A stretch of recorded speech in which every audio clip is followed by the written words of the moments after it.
Hey guys, I was planning to dual stream to TikTok, but that just blew up in my face because TikTok is saying, "Oh, you have to stream one more time for 25 minutes each." But I think that was the exact wording. Even though I've streamed before, it seems like they've revoked privileges because maybe I haven't streamed in a few weeks. Very frustrating. Anyway, I guess we'll just have to do without the TikTok folks for now.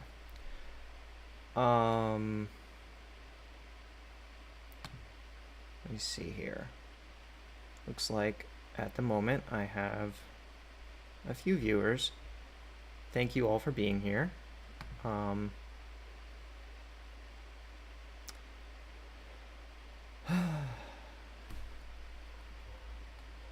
don't deal well with things just going wrong. Anyway, trying to move past that. So, oh hey Levi, it's good to have you here. Um, what I'm doing tonight is a little outside my normal thing, because it's something I haven't done before. Not just the stream setup, but the specific artwork I'm going to be creating today, because I have a freelance opportunity for creating manga, and I've never really made manga, and so the samples of my work that I sent them to be approved for this freelance work, they weren't satisfied with, and they said, "Well, do you have other work?" And I was like, "Sure, just give me a minute." So I'm going to be creating that right now. So I'm going to be imitating manga style. Like I said, I've never done that before, at least not to this degree. Um, can you all hear me okay? Katie and Levi, just comment with something positive if you can hear me fine.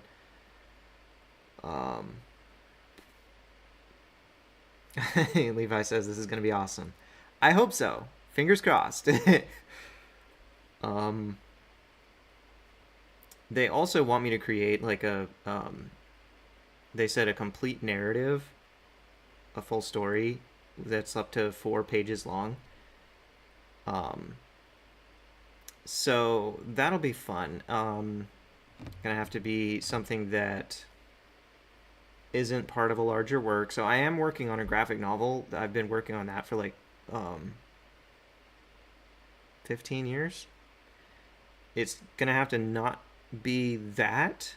Um, Although I might, for one or two sample works here, I might set it in the same universe as my graphic novel.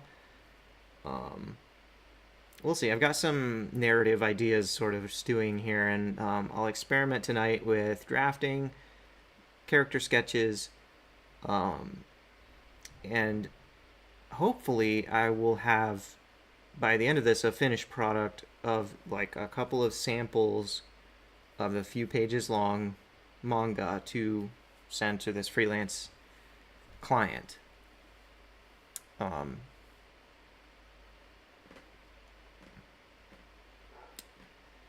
So, with that being said, I have my Wacom pen here and my Wacom display. That's what's on the screen right here. I can draw. This is a brand new setup for me. Trying this.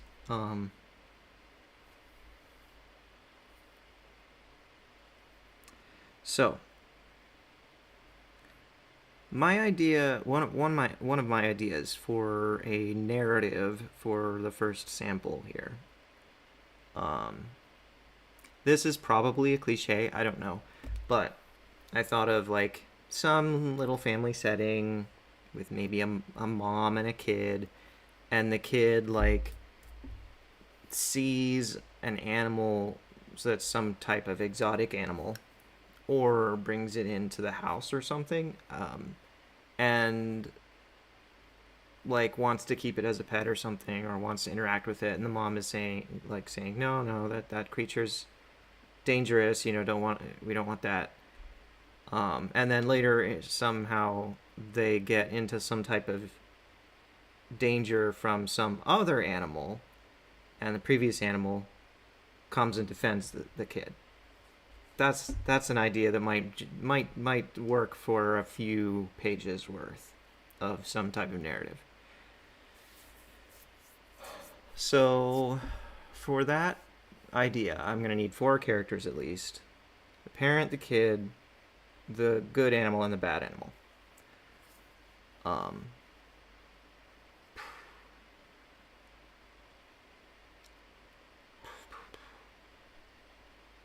sounds like Pokemon.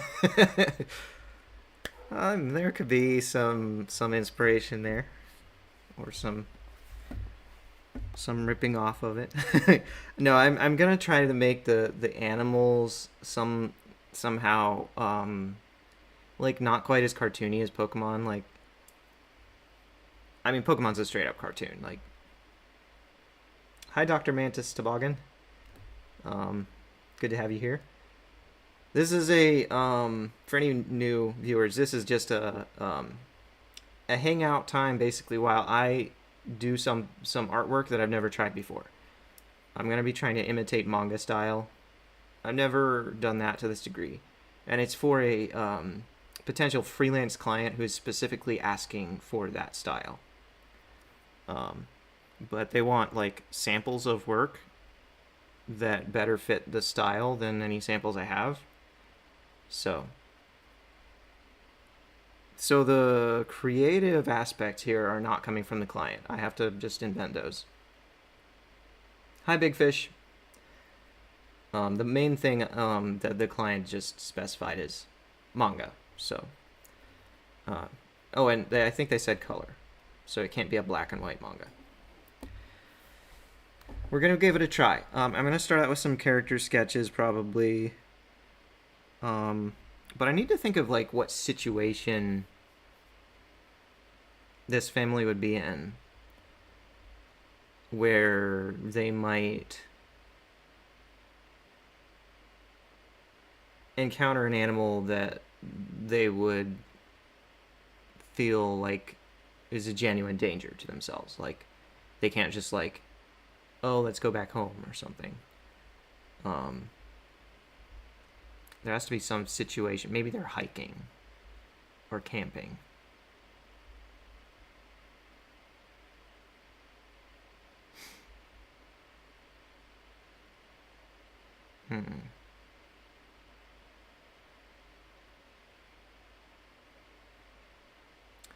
Yeah, so first of all, I really enjoy fictional creature design. So I don't want this to be like a normal animal that you find in real life. I think this is going to have to be a fictional animal. Shoot, I'm used to Linux, and I have all my hotkeys set up correctly on Linux. Let's get some transparent strokes here because I'm going to be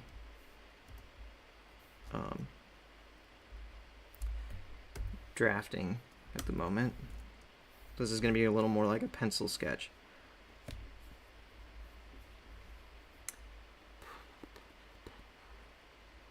The animals should defend them from an alien abduction, Levi says. Huh.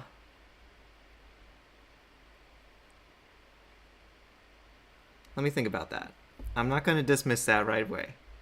That could be something. But the aliens have to seem sinister for that to work. You know, it can't just be like, ooh, what are these? They're weird little green men in UFOs. Like, because most people, I think, with that, they seem to find aliens intriguing because there's that question of, are they peaceful or not? They're all like mysterious and stuff. This has to somehow be obviously sinister. Otherwise, you know, why would the animal defend them from it? And why would they be on board with that. All right, so my wife and I have been going to the beach, and we've been collecting shells a lot. And I've been studying marine life around like shells, sea snails, hermit crabs. Got some fun little pictures and videos of those types of creatures. So one thing that might come to my mind is like some type of creature that inhabits a discarded shell, kind of like a hermit crab, except it's not a crab. I think my settings are a little... Oh, that's much better. Yeah, okay. So I'm going to draw a shell here.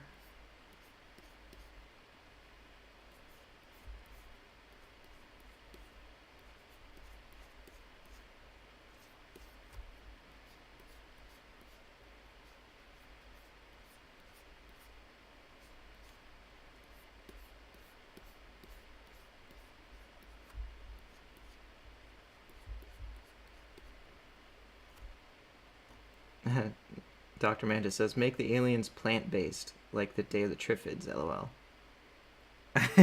Does that sufficiently make them sinister all by itself? Alright, so we got something like a snail shell there. And I think I like the idea of this being like a...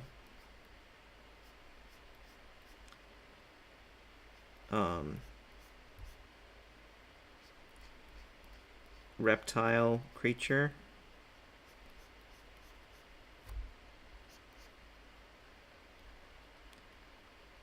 With 4 legs.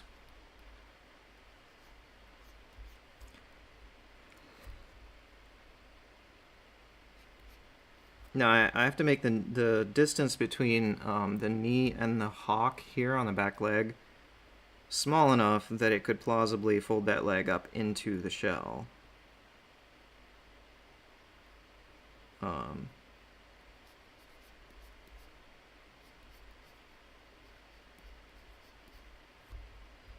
Same thing with this.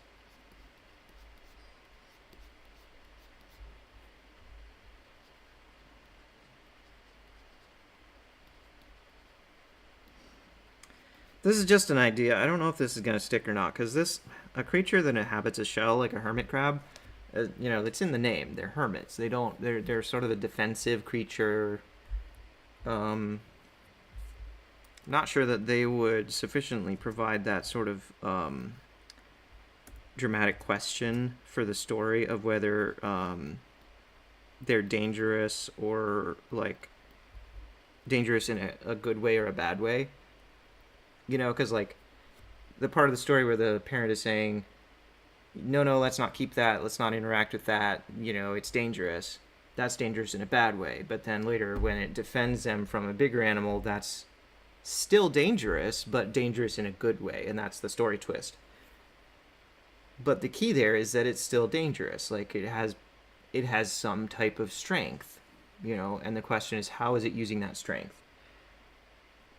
So as I'm drawing this, I'm starting to think maybe this isn't a great idea. We'll see.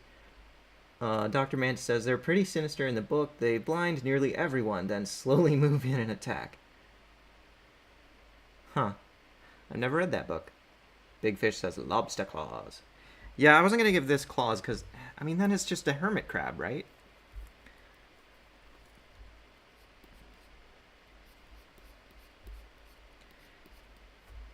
So it would look something like this. I think I want to call this thing like a hermit salamander.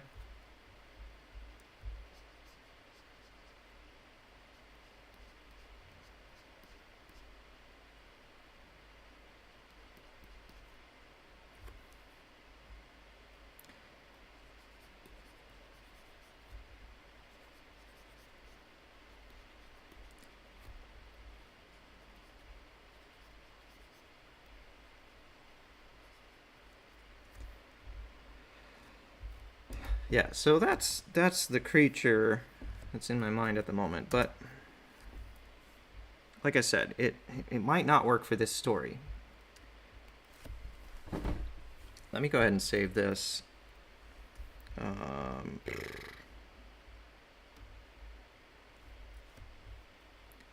Where?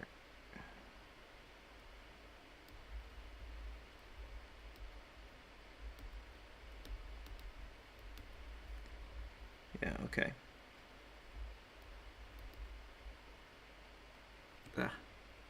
It's activated some type of accessibility thing. Oh my gosh, stop it. Nobody wants you. Okay. Car sketch hermit salamander. Hermit salami.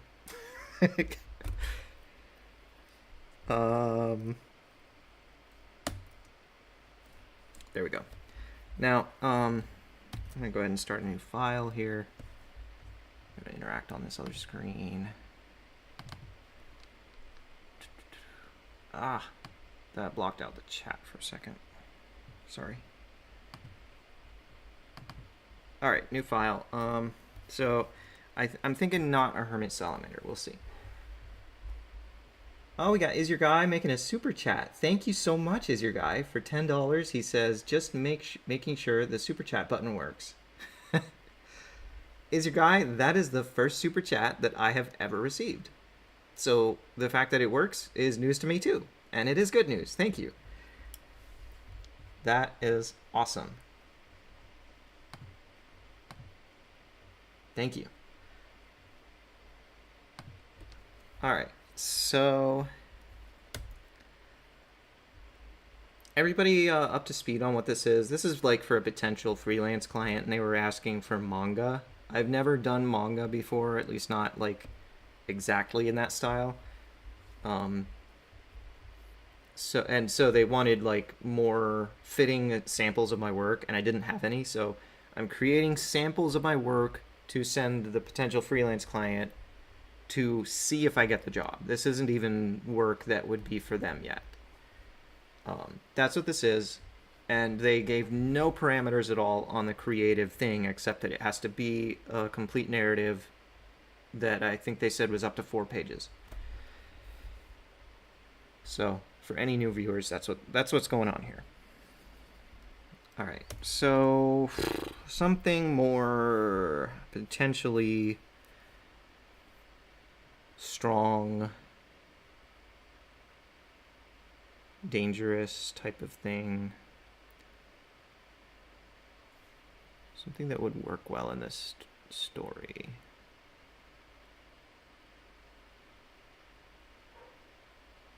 I'm drawn to the salamander idea, or like some type of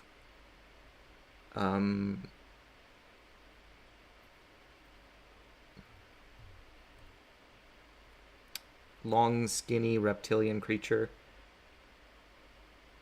Big fish, is that a normal amount of work just for a bid? Not in my experience. I'm trying something new. That's what this is.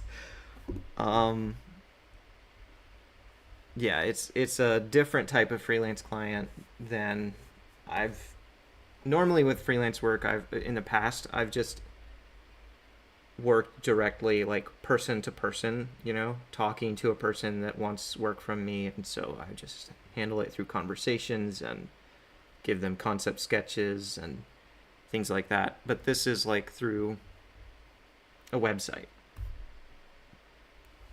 And I thought it sounded fun. There's a potential for a decent amount of money in it, so if I get approved for it, that'll be cool.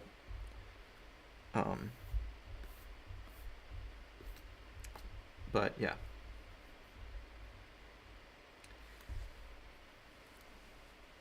Let's try the idea of a large salamander, or some type of like quasi salamander reptile thing. Let's see how that looks. It'll be a little bit serpentine. Because snakes are scary, right? So, let's see.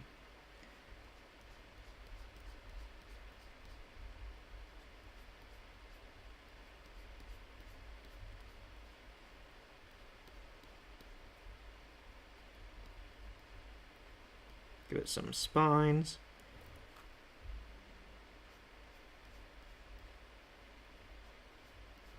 Give it an eyelid.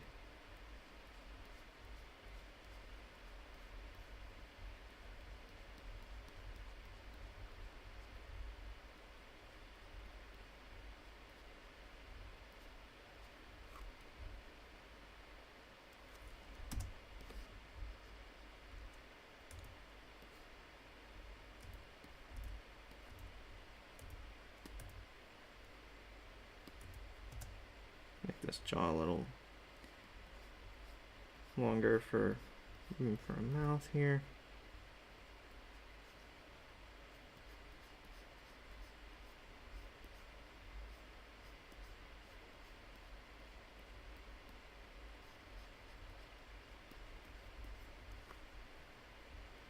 There we go. That's starting to look decent.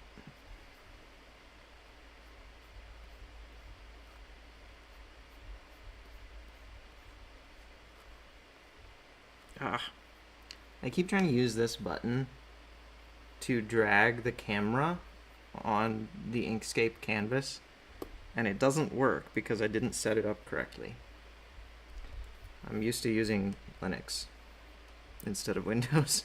And actually, this is sad. As it turned out, my sole reason for doing this on Windows was to dual stream to TikTok, and TikTok blew up in my face because they're full of crap. So there's literally no reason that I'm doing this on Windows anymore.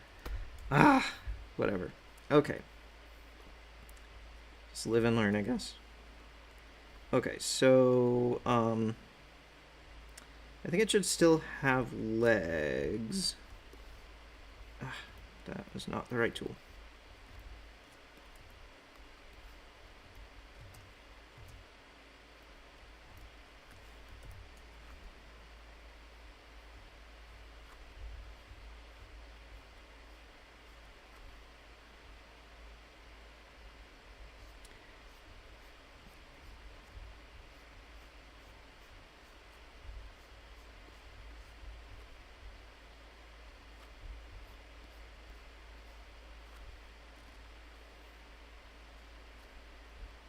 Oops. Alright, so let's try making this head a little longer there. And moving this part up a little, make it a little more serpentine. Let's give it a thick shoulder socket with comparatively slender limbs. Kind of knobby joints here.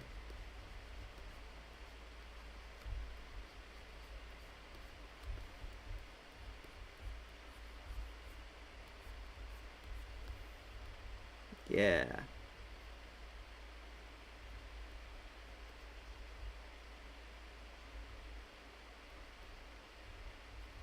You know what I just realized? This is kind of... this character looks a little bit like Toothless from How to Train Your Dragon. I'm not even a big fan of How to Train Your Dragon. This is weird. I'm gonna have to be mindful of that possible connection or similarity. Levi says Cheetah-mander.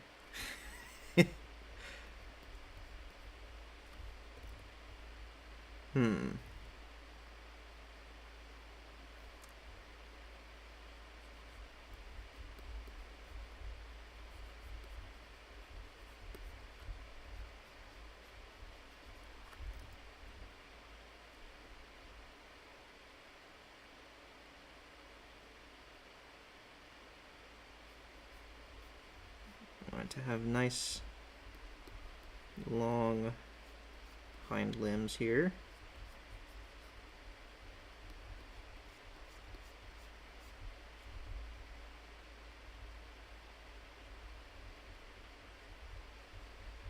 I can fix the fact that it's off the canvas. Just trying to kind of get the lay of the land here.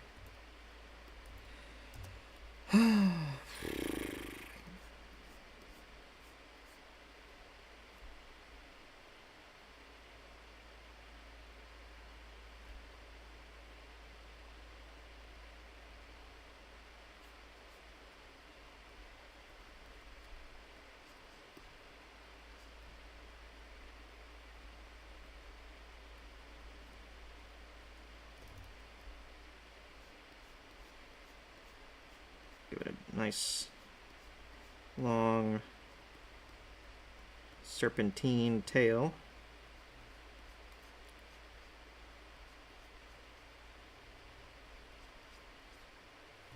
Alright. Grab all that and put it back on the page.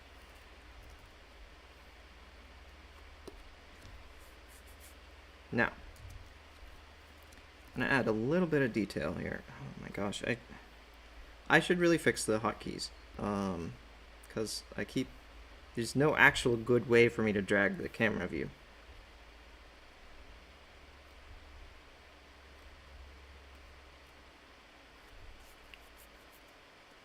That stroke thickness is absurd because I scaled it down.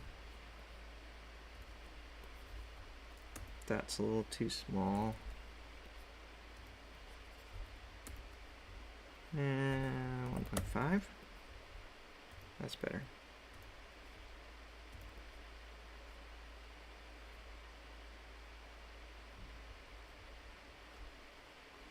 Okay, so give it a few more spines along the back here.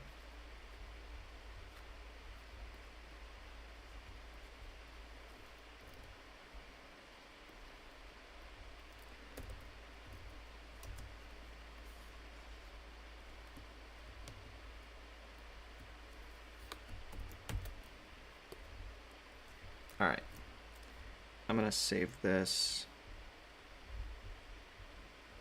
Call it, why is it doing that?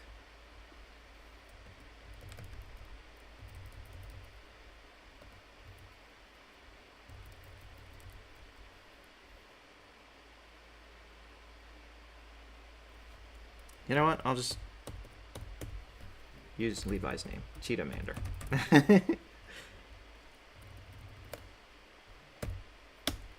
There we go.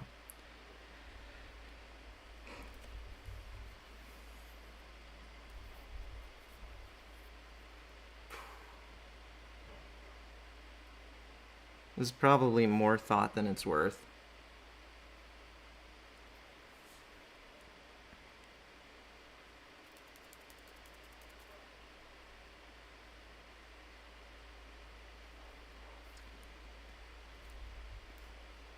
Alright.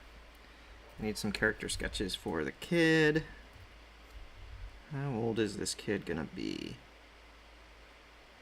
He's gotta be old enough to go hiking, but still, like, obviously young. And it has to be manga style somehow. Which, the figure drawing is gonna be the most difficult part for me to replicate in like a distinctively manga style. And I'm not even sure that I want it to look 100% like manga because, yeah, anyway, we'll see. So Big Fish says, my 2-year-old said it looks like a turtle. Yeah, I guess it does. Like a turtle without a shell. Is Your Guy says, really into that pose, kind of creepy. Okay. See, that kind of fits with the story. Like, it looks like a creature that could be scary. Like, especially if it stands, like chest or shoulder high for the kid. You know? In that pose. So, yeah. It could work. Alright, so the kid...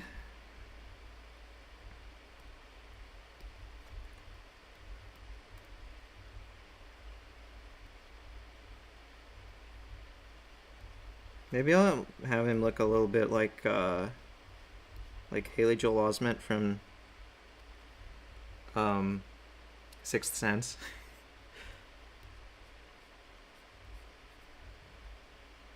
Kind of this slight looking kid, quiet, keeps to himself, not the type who could necessarily easily defend himself if he got into danger. A little bit vulnerable looking.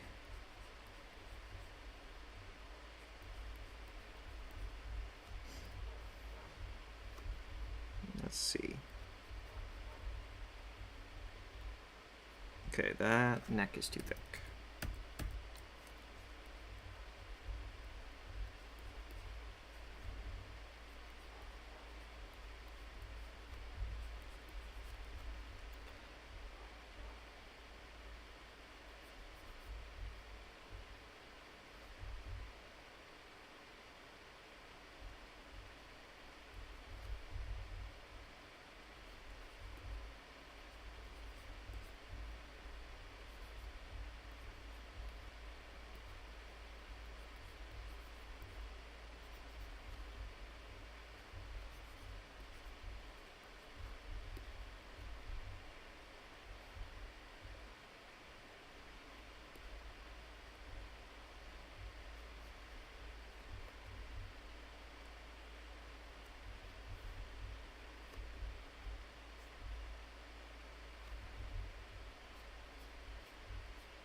I'm gonna give him a striped shirt.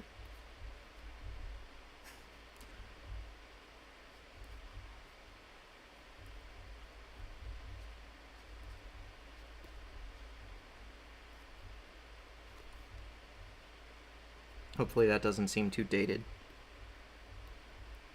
I mean, it can be set wherever and whenever I want it to be, right? It could be in the 1970s or something.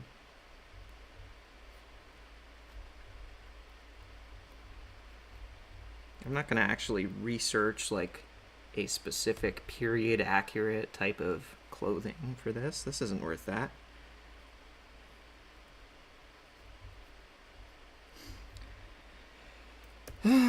Okay. Well, good enough, I guess, for the kid. I'm doing him on the same page here, just for convenience. I guess he's in with the Cheetahmander. And now for the mom. There was a comic artist that my older brother, was into when I was a kid, that did a comic called Sue and Chan. And like, I think it kind of is close enough to the manga style that it could count. But he was an American artist, and he wasn't like, he just had his own kind of style.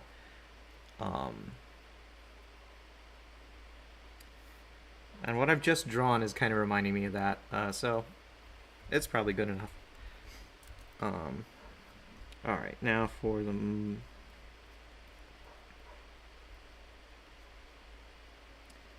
mom.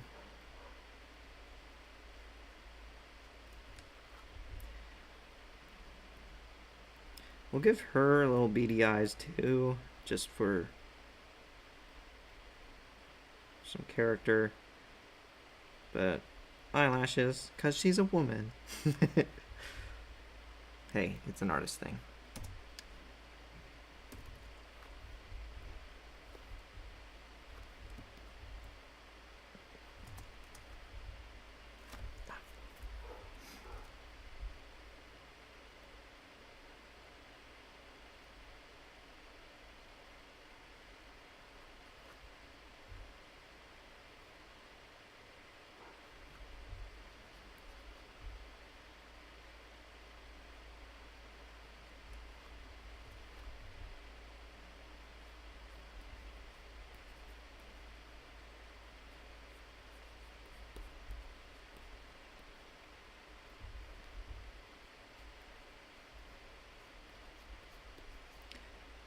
I think I want her to have somewhat short hair, not like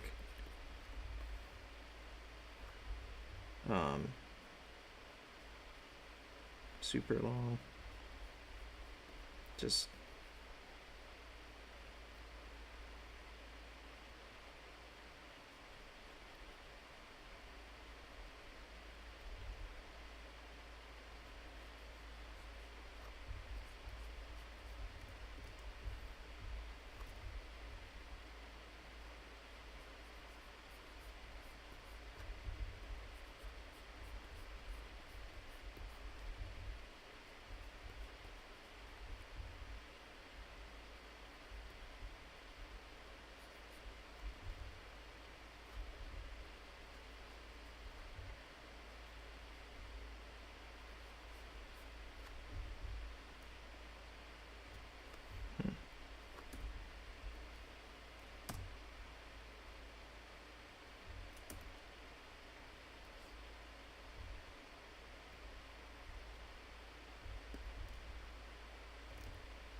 giving her hiking gear.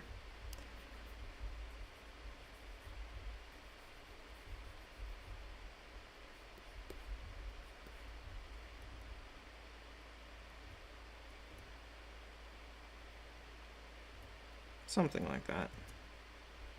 Good enough for a character sketch, I guess. He's gonna have to have hiking gear too.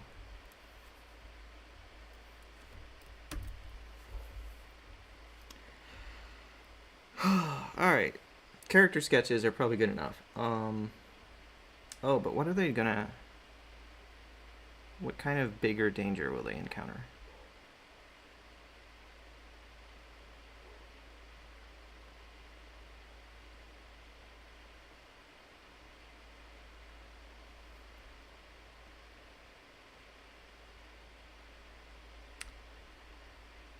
Hey, what if, instead of a more dangerous animal, these people are like hiking on a volcanic island and the cheetahmander, for lack of a better term, sort of senses that the volcano is going to erupt before the people know, and it like grabs the kid and carries him away.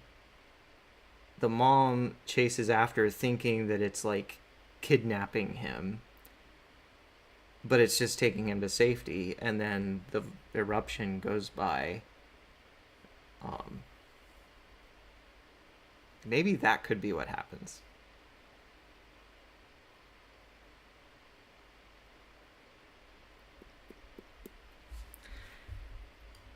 Yeah, I like that.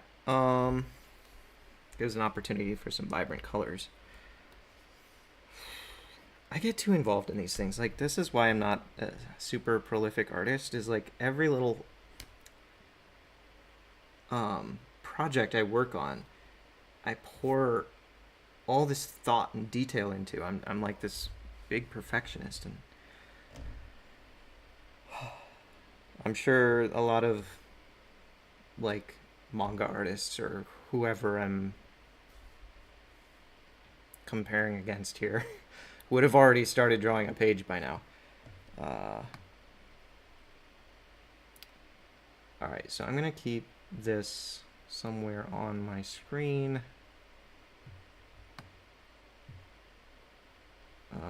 Let's see.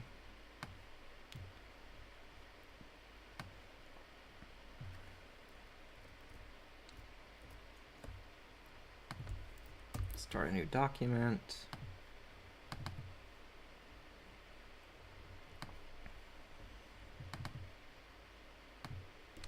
There.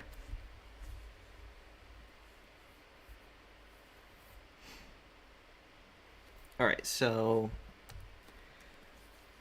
another thing is that I've also tended to actually script. I haven't really done any graphic novel work yet. Like if you go to my website, ithalica.world, that's my biggest graphic novel project. My only graphic novel project so far. And it's a huge, like 15-year plus project so far. The graphic novel idea is just an outlet for it. It's bigger than that. But like I started by writing a screenplay. And you can see that on the page, ithalica.world. And then I started storyboarding from the screenplay. So that's like my normal process so far, and I'm just skipping that entirely here, which I guess is more normal for other people. All right, so we're gonna need an establishing shot. Oh my gosh, okay. I'm gonna fix this.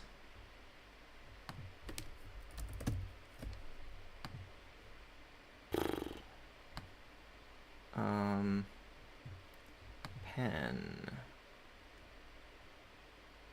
How about instead of a right click, we do a middle click? Will that work?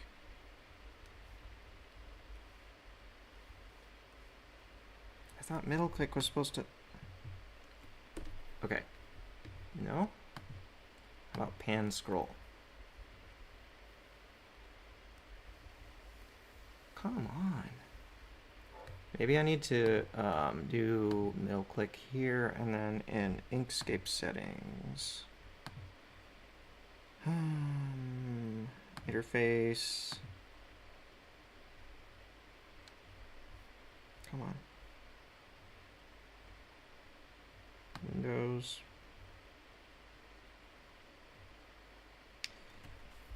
I really should be working in Linux right now because TikTok didn't work out. Oh, Cody Payne, hi. How's it going? I don't know how long that message has been there, sorry. Shoot, okay.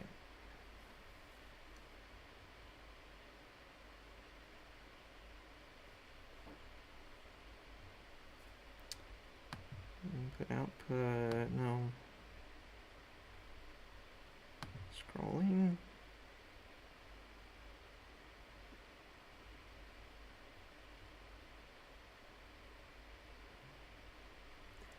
Can I configure that? Maybe.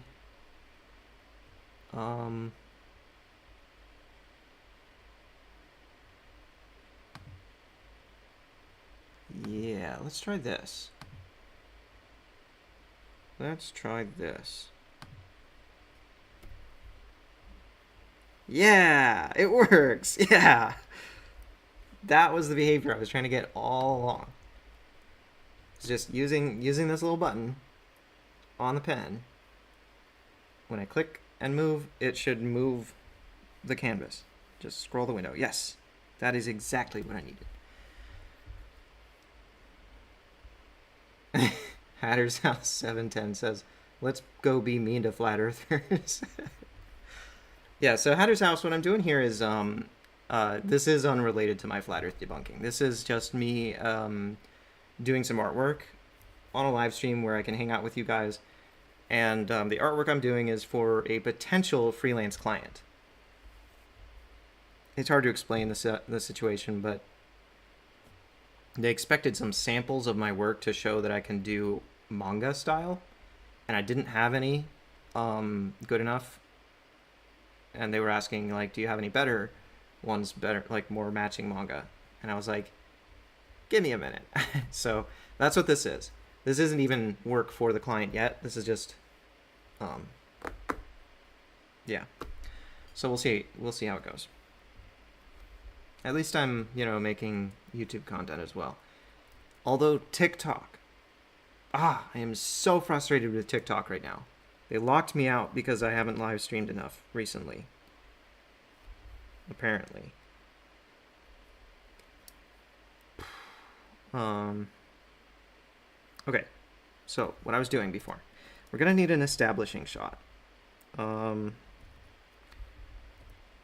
Let's divide the page into... Okay, but what's going to happen on the page? Establishing shot, and then...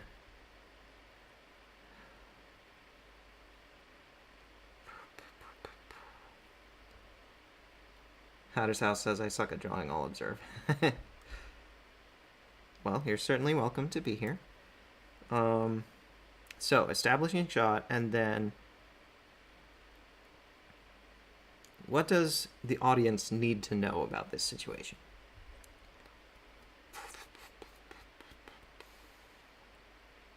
Is there character development, or story setting, or backstory, or setup that dialogue needs to establish? Maybe not. It could literally just be a picture of them, and then, like, the kid says, hey, look! This is a pretty simple story. Let's follow the KISS method. Keep it simple, stupid. Levi says imminent death.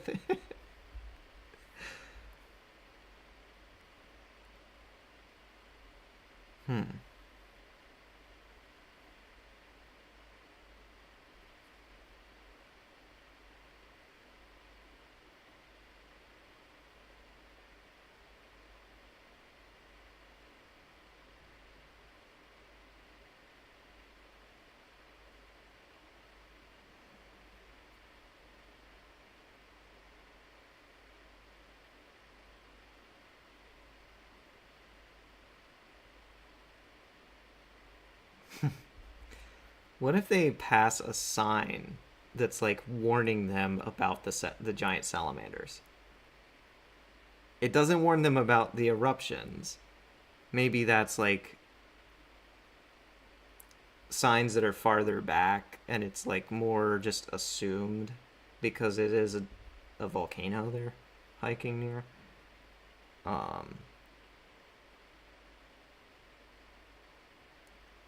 Dr. Mantis says establishing shot, then sudden unexplained incredible violence. I'm gonna keep this one PG. Levi says, I feel like mangas are either really minimal or everything is exaggerated. Big stuff is big, small stuff is tiny. Yes, that seems accurate. It makes me think of a strong bad email. That's a throwback.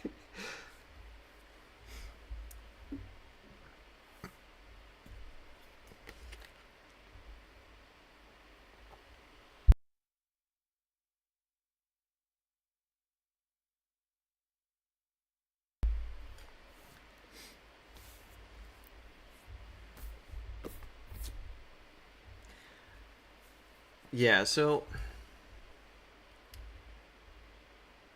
when they say manga style, I think what the client is referring to is like the clean lines and the...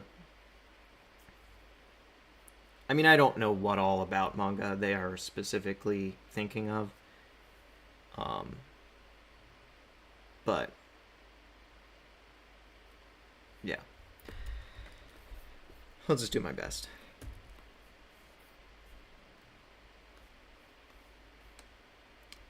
First of all, let's give it a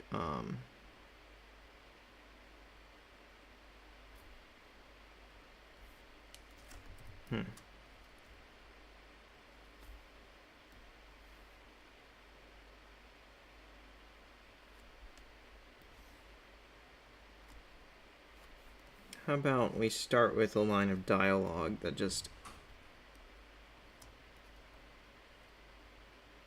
basically establishes the context that they are hiking. Like, let's see.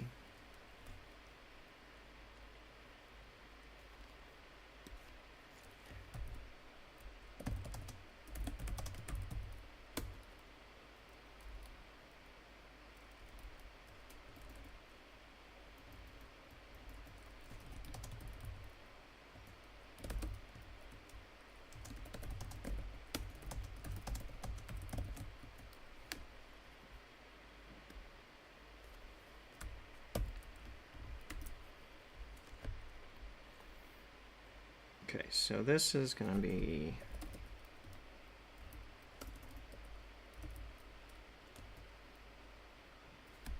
I don't have that font because this is Windows. Darn it. Oh man, I am going to be paying for that all evening, aren't I? Oh, why can't I scroll? I might have other fonts that are interesting because it's Windows. We're not doing Comic Sans. So if any of you thought it, repent.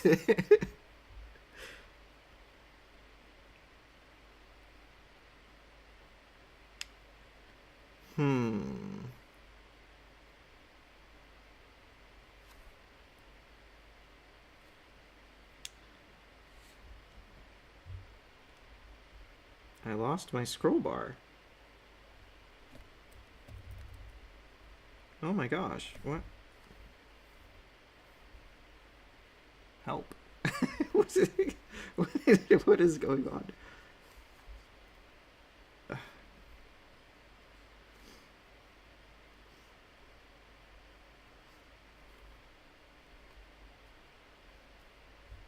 There it is.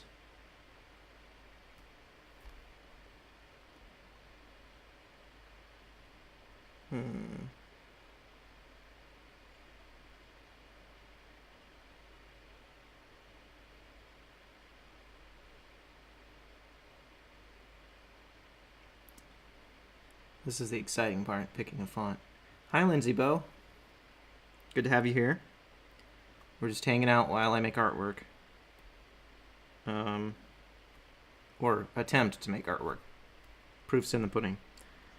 Come on. What's a good font for the kids' dialogue? Okay, I think maybe I'm overthinking this. Oh gosh. Why does that look so wrong? What the heck? Why is it like that? That's not the font I picked. What is going on? Alright, oh.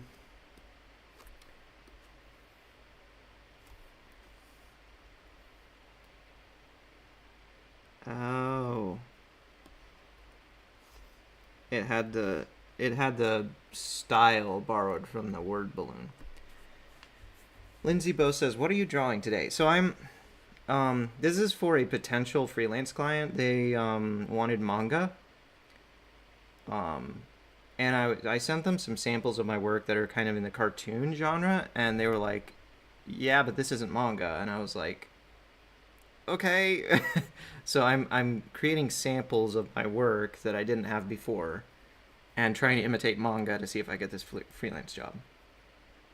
But they wanted a complete narrative that was like up to 4 pages long. So yeah. I'm just gonna use sans.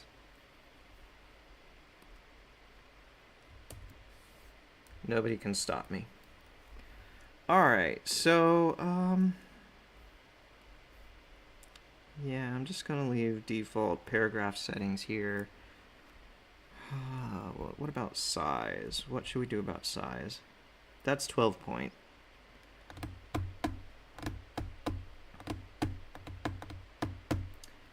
Should I...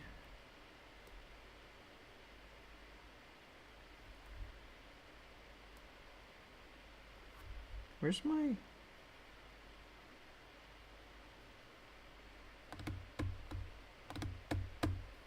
Dr. Mantis says, do you watch a lot of animated shows or content? Not a lot, no. Where is my line spacing? Oh, is that's it? It's right there. Why is it 0? It's supposed to be 1. But if I put it at 1, that might increase the spacing. Whoa. What the heck?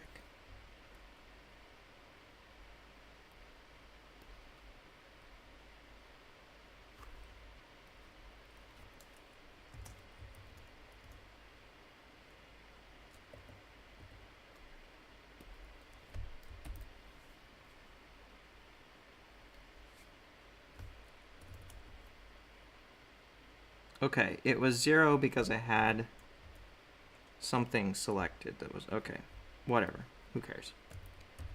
Let's try 0.8. That's too small. 0.9. 0.95. All right.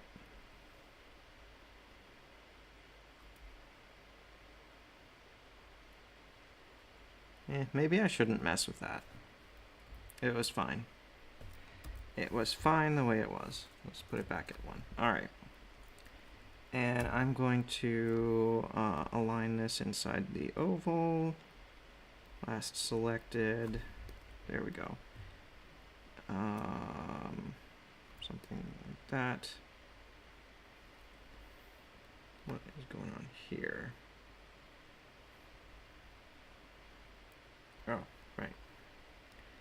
I think I just changed my stroke width by scaling that.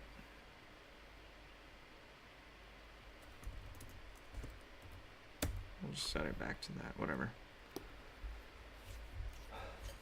Lindsay Bose, so you need to do 4 cartoon frames? No, 4 up to 4 pages. It needs to be like basically a full narrative or story.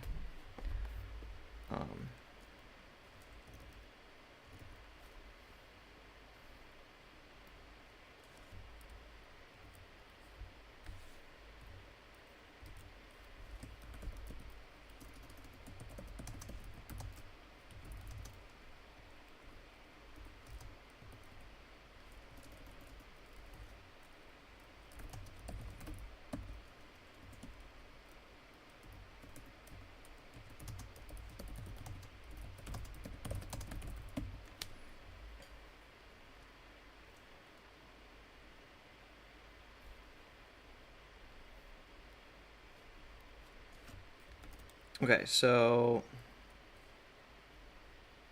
I just did it again. I need to uncheck this box.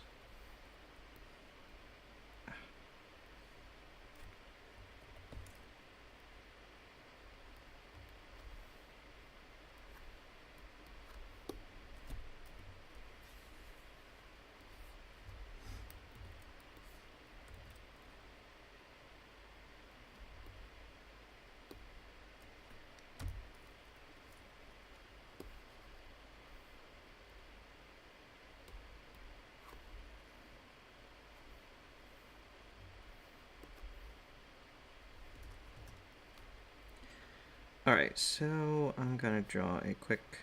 Okay, that's too steep. I don't want it to seem unrealistic.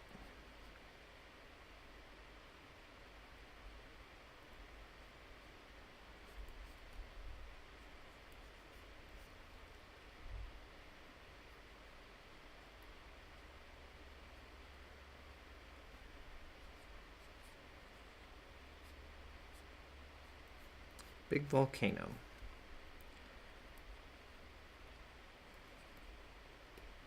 Get some tree tops in there. Not like that.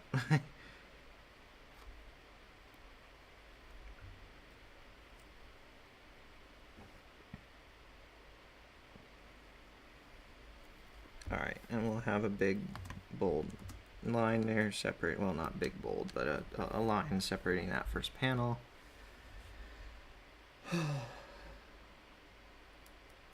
So more like a heavy metal comic book story. I don't know what that's referring to.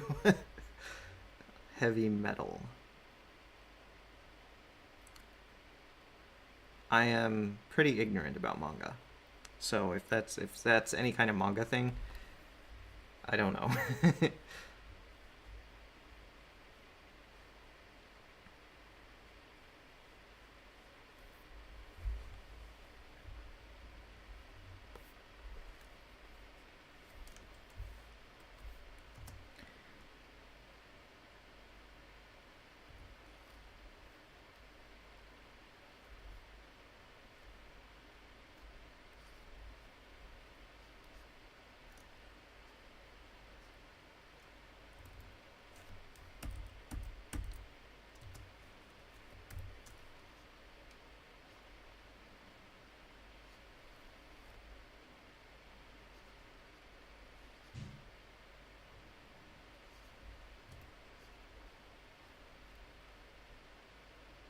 I'm gonna give him a little hat, just because it seems like something that he'd have while hiking.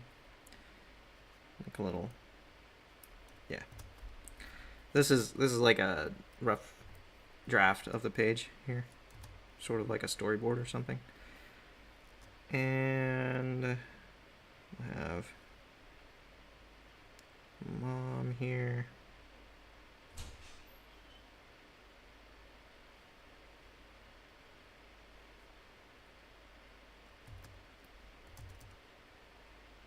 She'll be looking down at him, I think.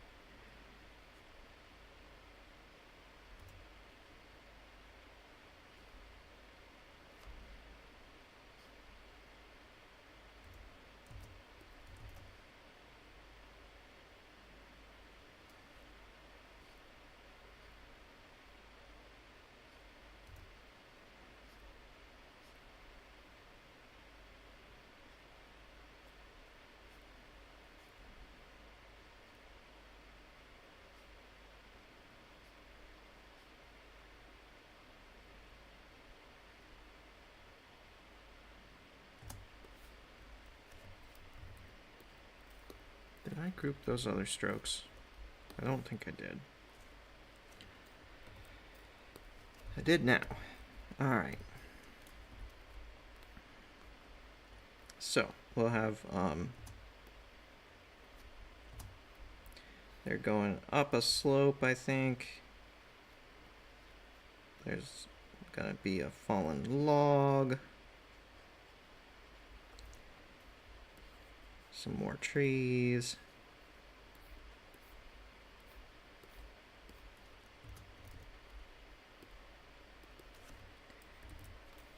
How about we turn up the opacity on that, because that's important. This is just scenery. Alright.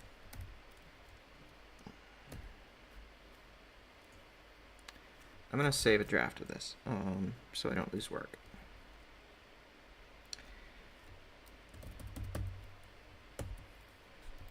Page 01, draft. There we go.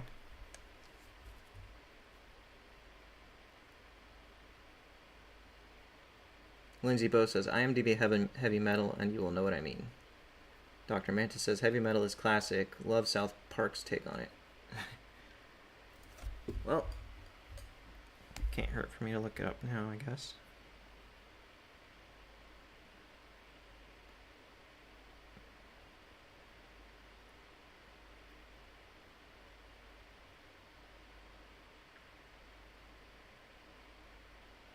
Is it a 1981 movie? Oh my goodness. I saw something about this just a couple of months ago. Why? Where did I see this? Was it, uh, there was like a aesthetics catalog, not catalog, but like a encyclopedia almost of different aesthetic styles that I saw. Is your guy knows what I'm talking about. He's the one who shared it with me. Um, Maybe it was in that.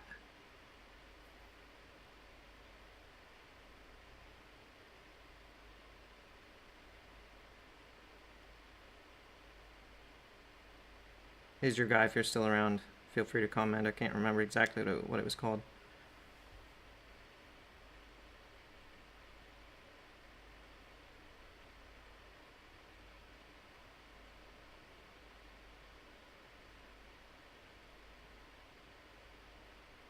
I think I found it. The Consumer Aesthetics Research Institute. Aesthetic categories. I feel like it was somewhere in here. Was it here?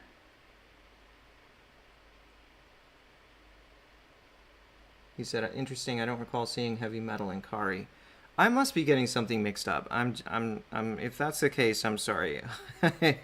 I could totally be getting things mixed up. We might just be seeing the first signs of me going senile on stream here. Whatever. I'm sure I saw it somewhere. I just can't remember where. Just like that movie poster or whatever it was. Anyway.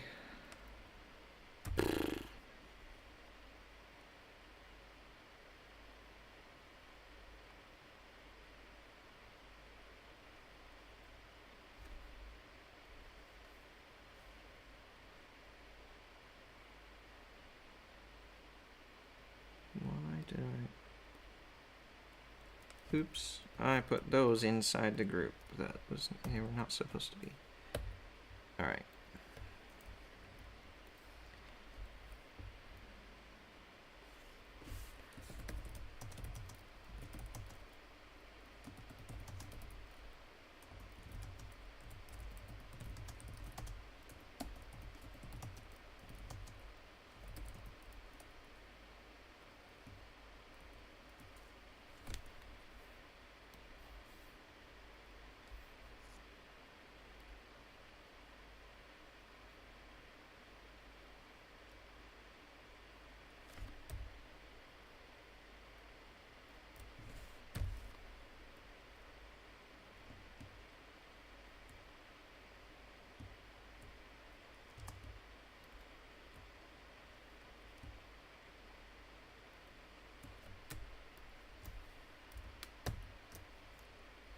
Ta-da! We have a word balloon! But I am not satisfied with that shape.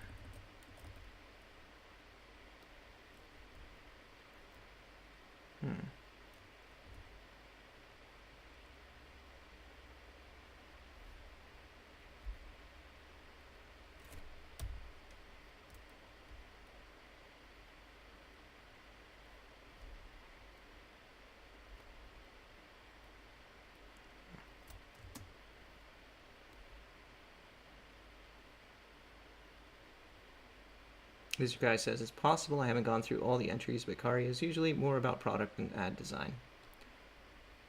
Yeah.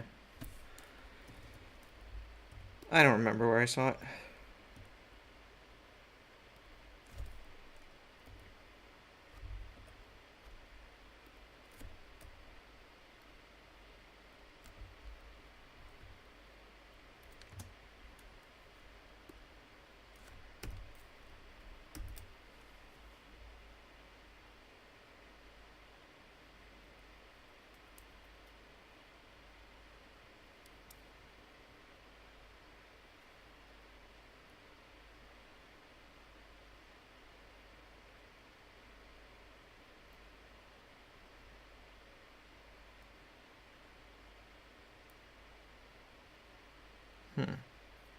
I feel like I could fit one more panel in here.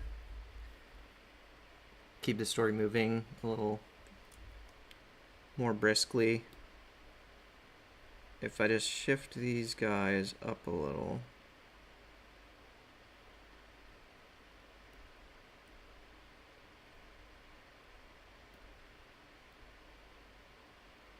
Or to the side.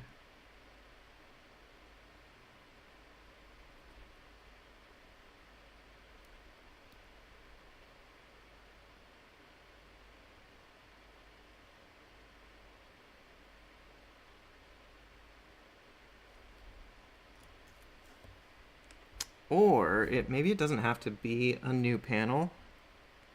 I basically just want to fit in the sign.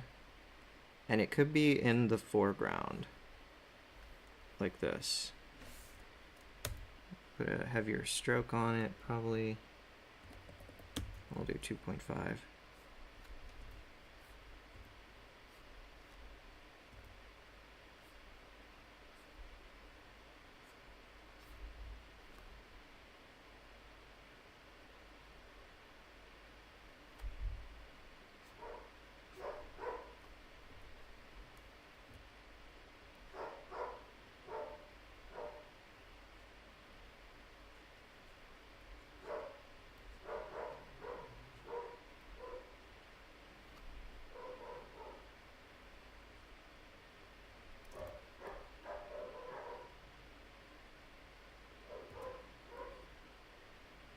It just says beware, and it's got like a silhouette of the salamander.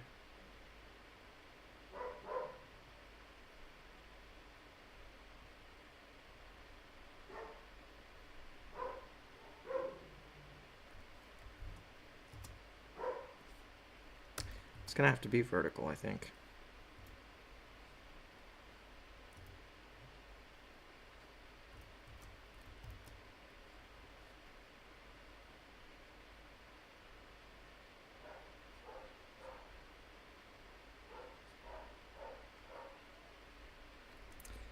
If you guys hear those dogs barking in the background, we're at an Airbnb and the host has dogs, so.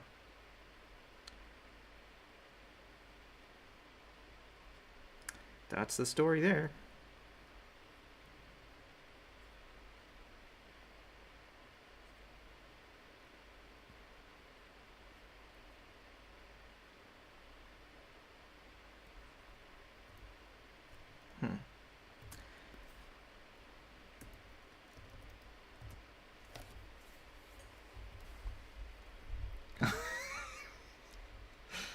Katie says I'm gonna bark back.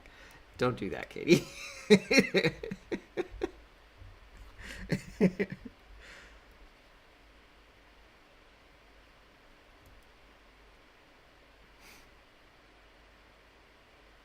Okay.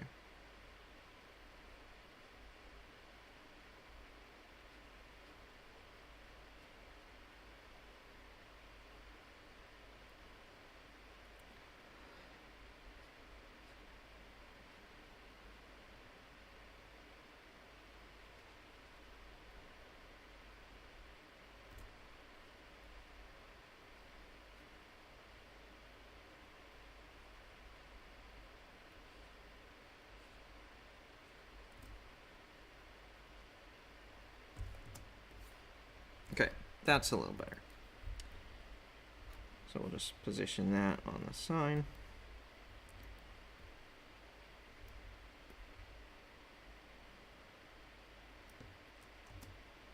And just for good measure, we'll put a little bit of a blur on it.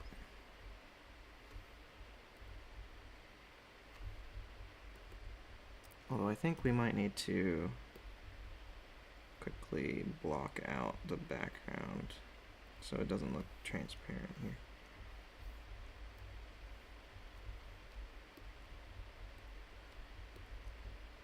There we go.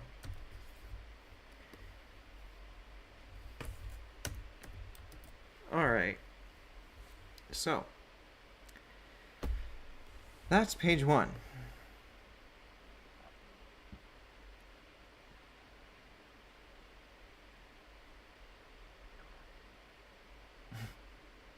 And Zebo does a dog emoji and a speaker emoji. I sure hope she doesn't give the dogs loudspeakers. That would just add insult to injury. So what do you guys think? Is the story off to a good start? I don't know why. It's showing a little ghostly mouse cursor right here. Do you guys see that? That's not on my screen. That's like in OBS. Weird.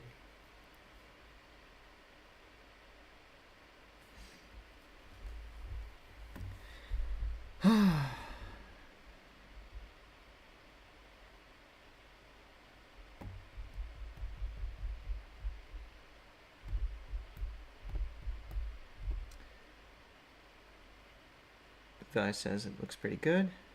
Thank you. Katie says the beware sign kind of looks like a spooky ghost guy with a really long head dancing. I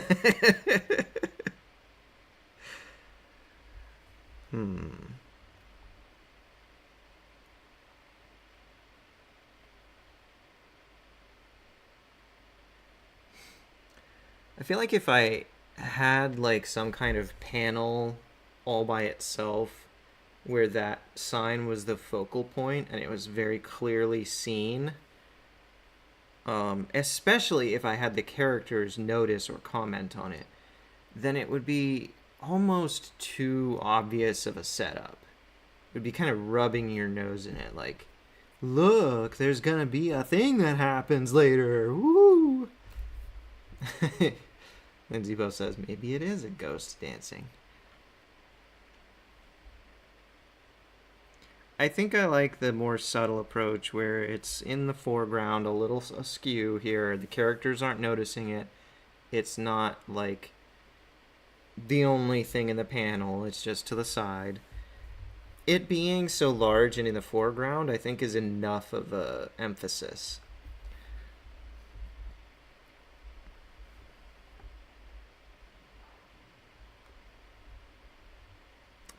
Although it might be worth looking into whether I can manage a proper lens blur on it instead of just a, how's that pronounced, Gaussian blur?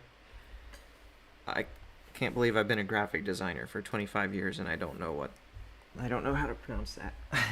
I always say Gaussian in my head. Let's see.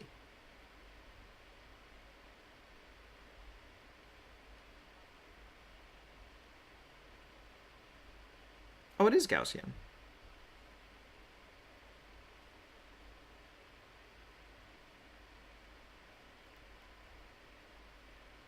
Gaussian. I was right. Not when I spoke it just now, but in my mind. You guys will have to take my word for it. Anyway. So Gaussian blur is not actually correct for an object that's out of focus. And I feel like proper lens blur, which, you know, is another term for that is bokeh. Actually, you see an example in my live background right here. Like at the top and all around, like in the background around the frame. I used proper lens blur. Another term for that effect is bokeh. That's a Japanese term, and the reason that there's a Japanese term for it is because Japanese artists really like it. And so I feel like a true manga would definitely use the correct blur, the correct type of blur. So I might have to figure that out. I don't think Inkscape can do that. I might have to export layers to GIMP and do it that way. Oh, good grief, those dogs. Lindsay Bo says, one of those car dealership floppy dancing dudes. Maybe. I'm going to fill in the silhouette. It's going to be a solid black thing, like a road crossing sign, you know, like this is just a heck, you guys are going to make me do it now. Kind of like this, you know, just fill in the whole shape. It's not going to just be left like an outline, you know.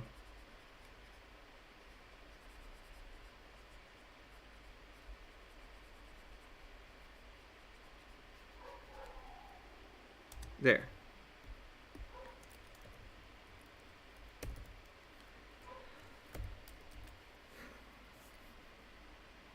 That's more like what I'm picturing.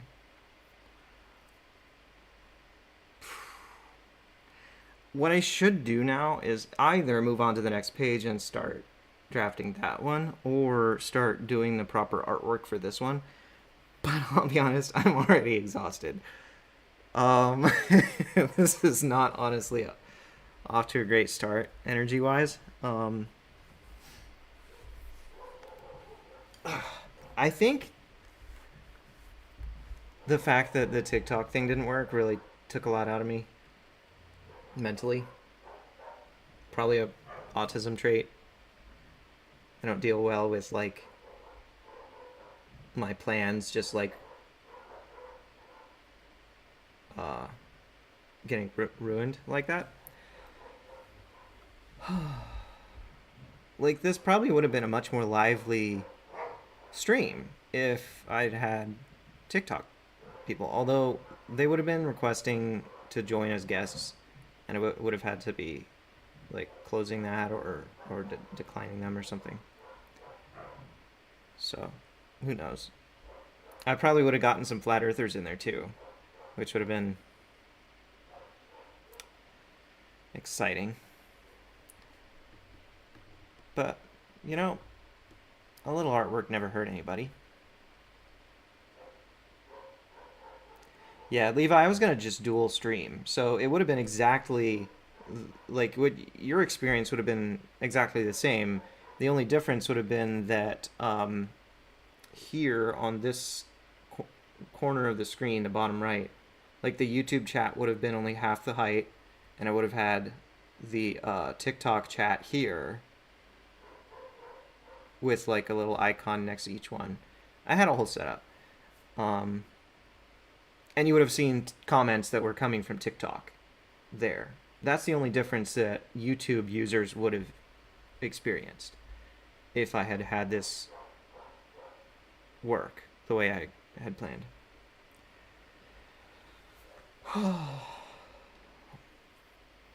I'm gonna do a new page.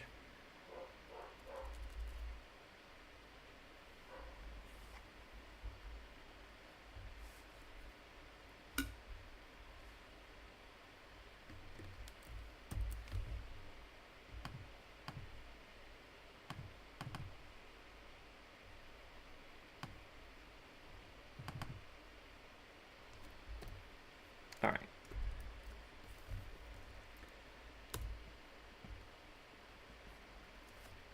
I'm gonna go ahead and save it just so I know where I'm saving it. Why does it do that?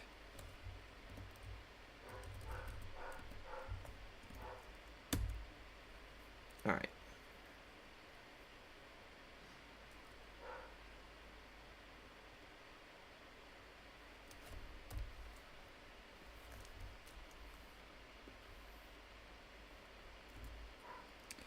Now, the next thing that's going to happen, I think, is that they're going to see one of those creatures that was on the beware sign. Yes, immediately after you see the sign. It's going to have to be a very quick story. Rapid fire story beats. Man, I'm already exhausted. I'm getting old. And I'm under a lot of stress these days. There's a lot else that's demanding my energy and stuff. That's why I haven't been live streaming a lot recently. It's probably why TikTok kicked me off.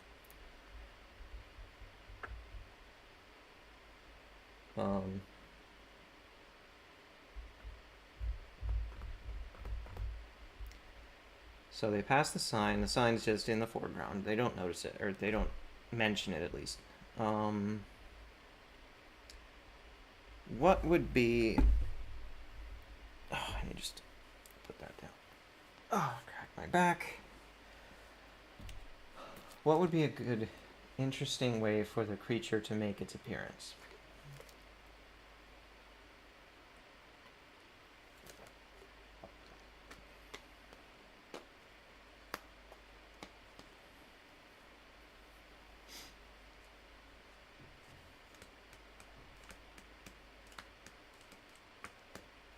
It could just be like sunning itself in the path ahead of them, and they just, you know, see it ahead. That could certainly be the case.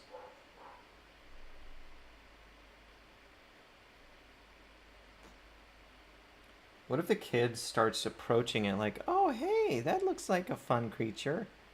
You know, something that may not that exact dialogue. And the mom, like, yanks him back by the collar.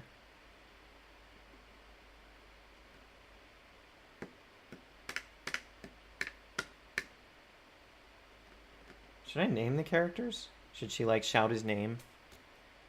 Or should I be artsy and not name them? Just write the dialogue so that they don't mention each other's names. Well, he calls her mom, so I guess that's, you know, a name.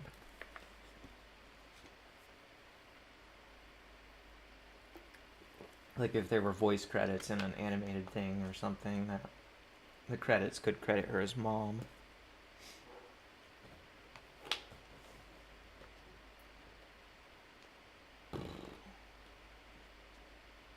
Obviously, she wouldn't just call him, like, boy, which is what a screenplay might call him in the dialogue. Let me just go ahead and whip up a draft of page 2.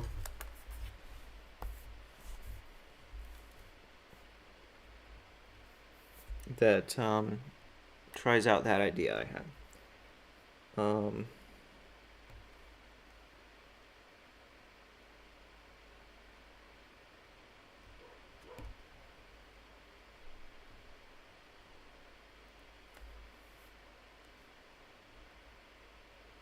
Alright, so there's gonna be like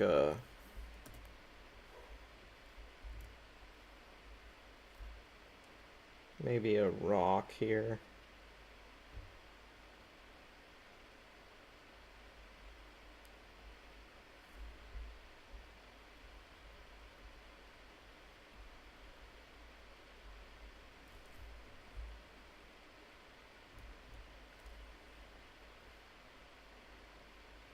And maybe the creature's just sleeping here.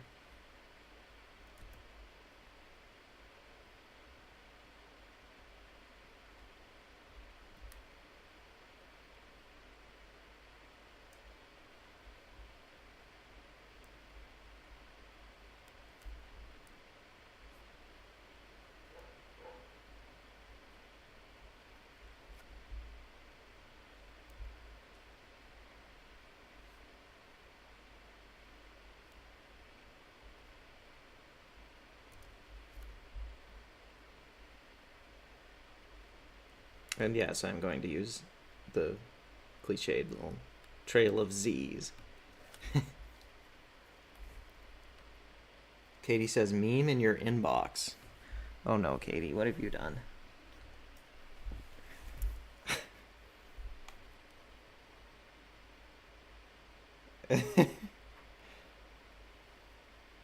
Oh my goodness. Actually, I might be able to put this on screen for you guys. We got another one from the meme queen.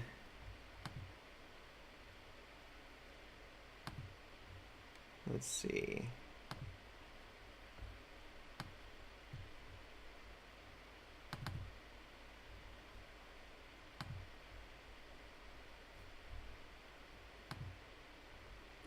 Do I still have TikTok running? Why would it? Yeah. All right.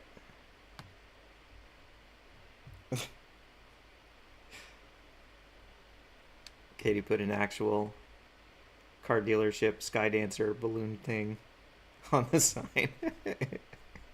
Beware the Sky Dancers, if that's what they're called.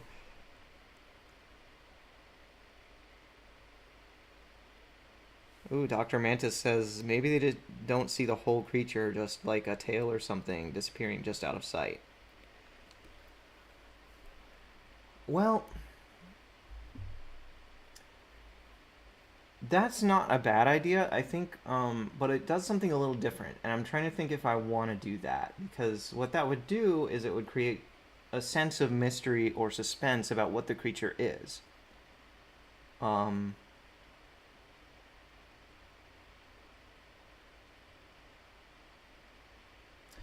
the hmm.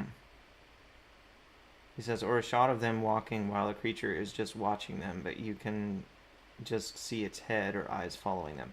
Well, in order for the story to move forward, I actually have to have them notice it and talk about it because the boy is going to want to interact with it or something, and the mom is going to want to observe caution, and there has to be that interaction. Um, if I was seeing having that it just watching them from afar, then that would be like a setup for something later, and it would mean that the story is moving slower. Um, and I got like less than 4 pages to work with here, so we're already like just with what's on the screen, even though that's Katie's meme version, we're already 25% of the way through the story.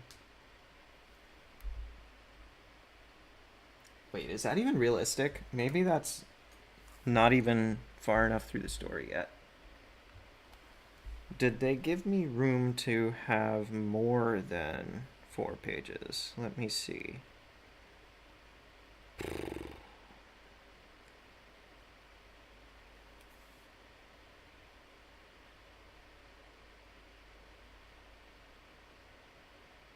Up to 4 pages long, as long as it has a complete storyline and clear narrative.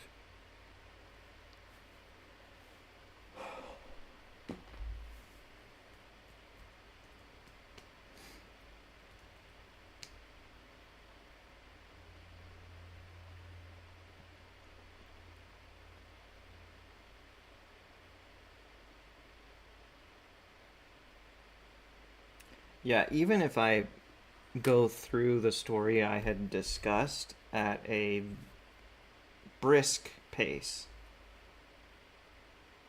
it's still going to be a tight squeeze on 4 pages, I think. Lindsay Bow says it jumps into a pond making a splash.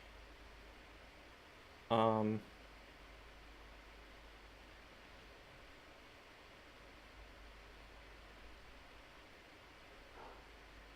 yeah, so what I want the suspense in the story to center around is not what the creature looks like, but what is the nature of the creature? Is it good-hearted or is it, you know, um, evil or whatever, malicious? Um, because like having the creature not clearly seen yet, it's a useful narrative device, but I think it's the wrong device for this situation. And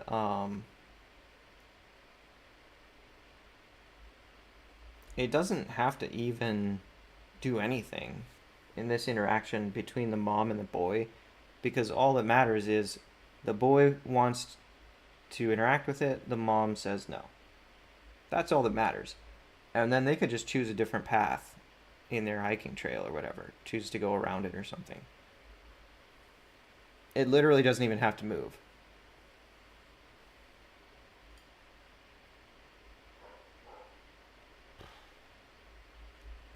How am I going to fit this on 4 pages, though? Suddenly I'm concerned about that.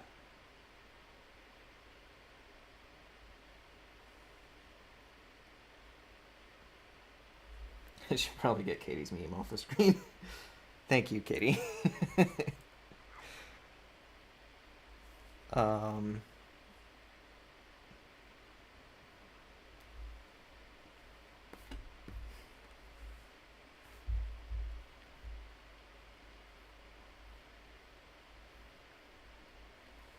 all right, so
So she stops.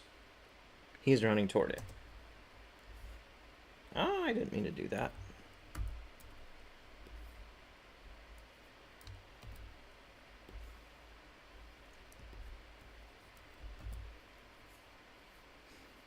Lindsay Bow, a rustle in the bed of leaves. Yeah, I just don't know if it's like helpful in this situation for the creature to be obscured or for it to do anything. I think maybe it's best for it to just be sleeping on a rock here in plain view. Katie says the volcano erupts and a bunch of cooked creatures fall from the sky already on skewers with a side of ranch. Oh, Katie. I love you, Katie. But you have a weird, morbid sense of humor sometimes. Dr. Mantis says, are there more than one creature? That was my idea. I don't know how many we'll see in the story. I was kind of thinking that, like, when it drags the boy to safety from the eruption, then we might see more of them there.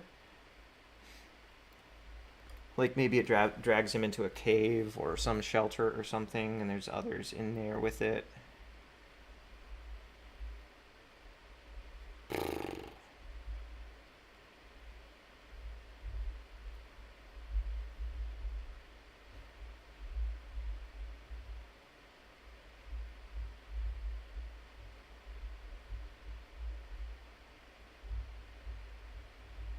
Hmm.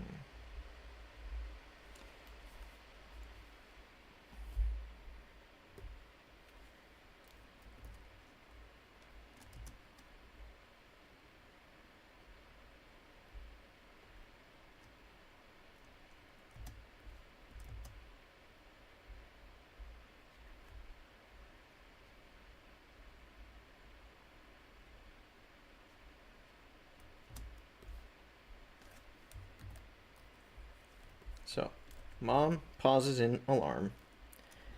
The kid is gonna. I should actually import documents, manga, page 1.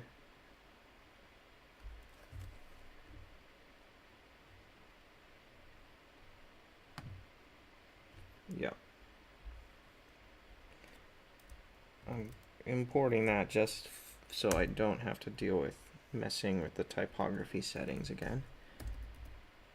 Um,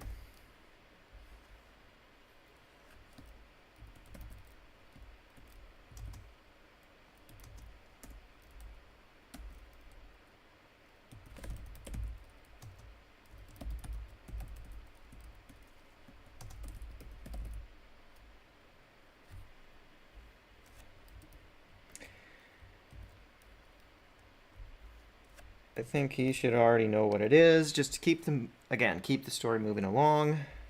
We got 4 pages to squeeze this into. I think I need more. Need to use more vertical space here.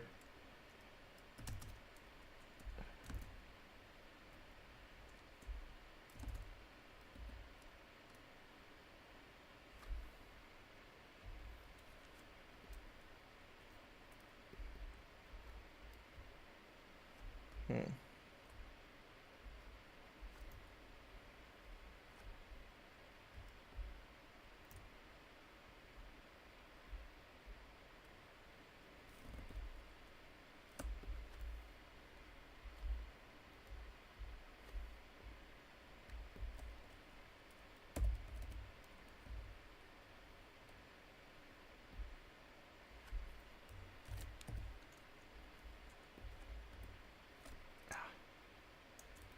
Press the wrong button.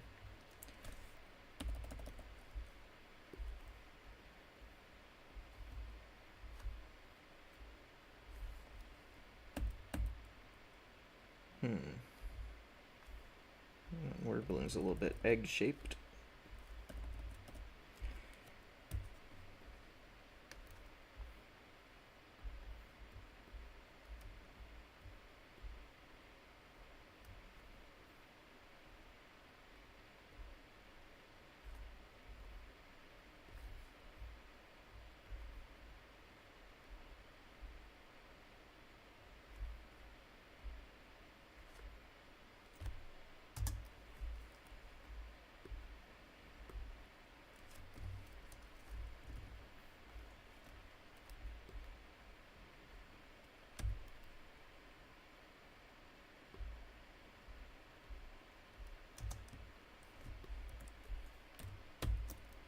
go.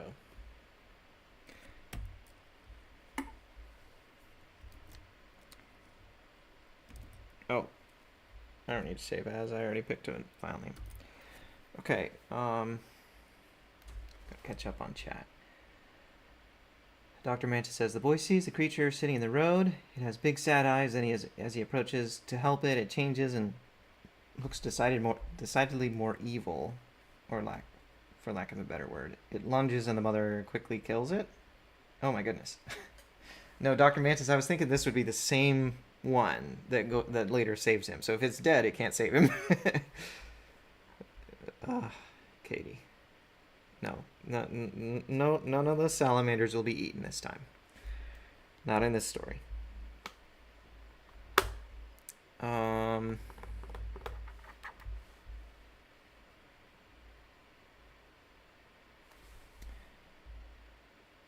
Mom should not still be holding her backpack straps. Hold on. That's the wrong pose.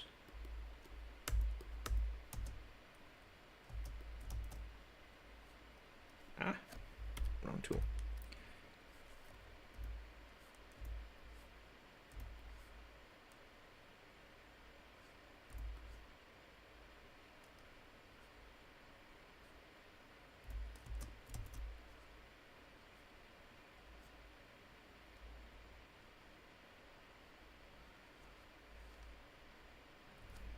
It's too much detail. It's just a storyboard type thing.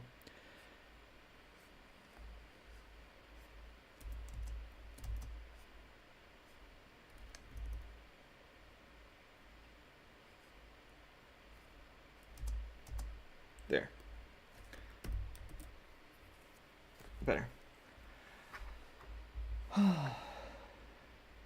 Katie says it comes back to life and zombie salamander saves the boy.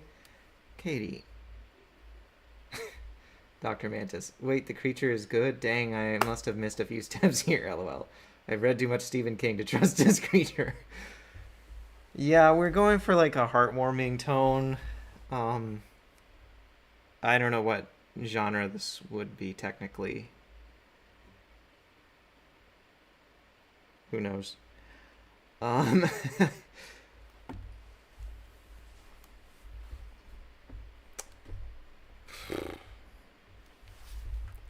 So, in manga style, we're gonna have some floating panels here.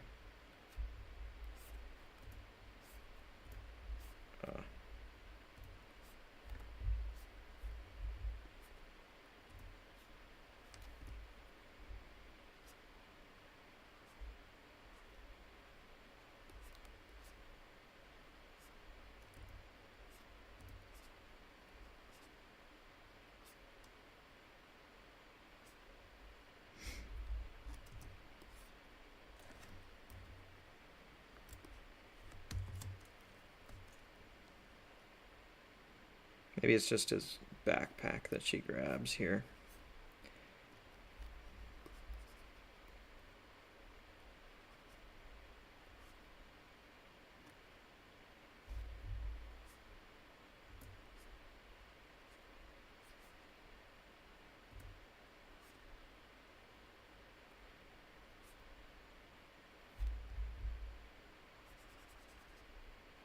That looks like his hair.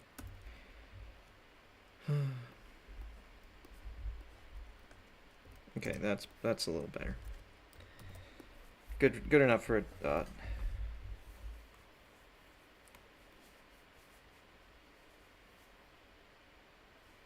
storyboard. And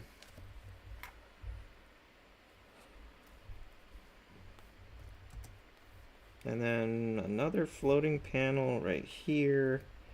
That's a wider view. Can't get these lines right.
Okay, and she's gonna be rebuking him. So we need some dialogue. I'm gonna import the thing again here.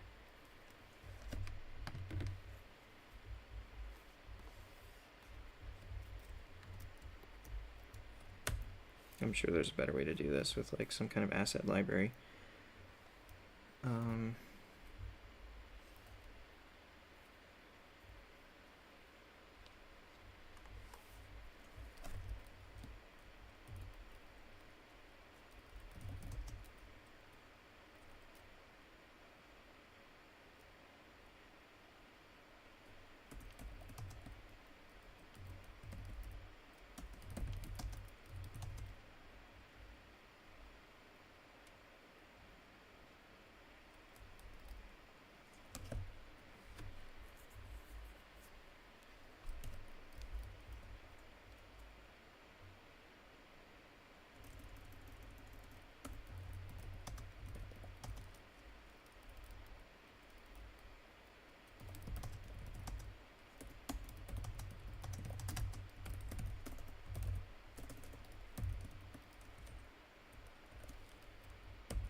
Why can I? Oh, is it grouped?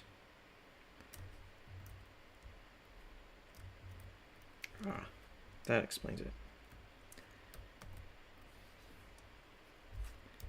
There we go.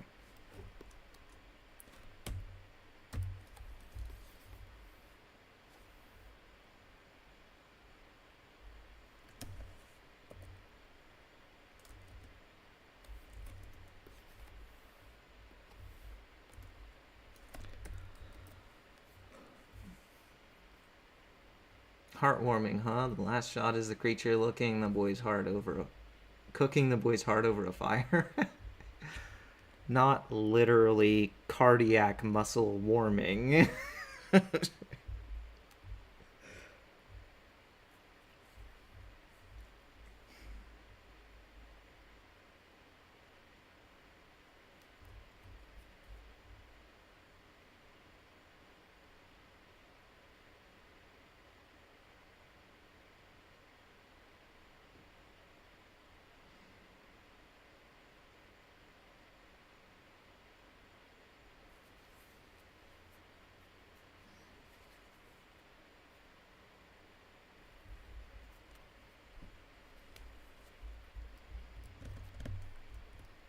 Okay, so I think I want two more panels on this page. And we're going to have one panel where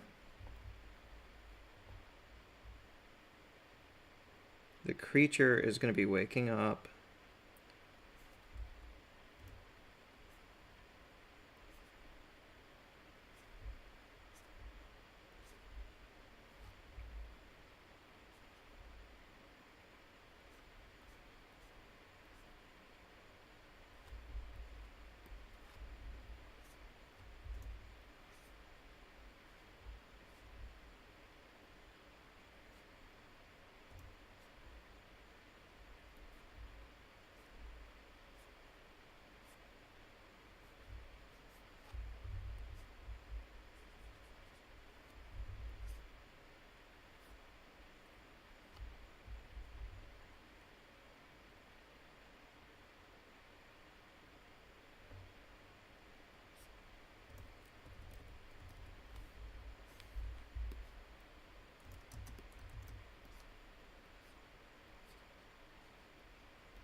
Just kind of lazily eyeing them while they discuss.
Just kind of adjusting the panels here.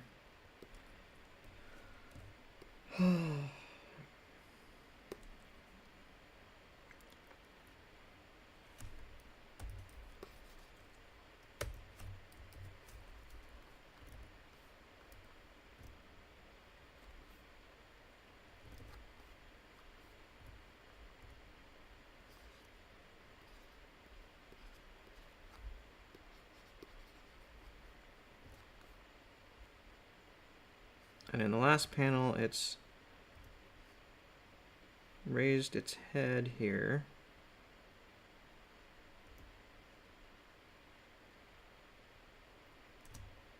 And is watching them leave.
lights.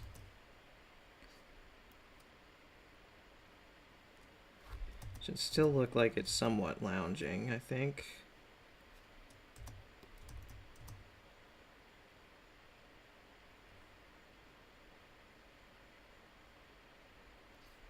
Yeah, something like that.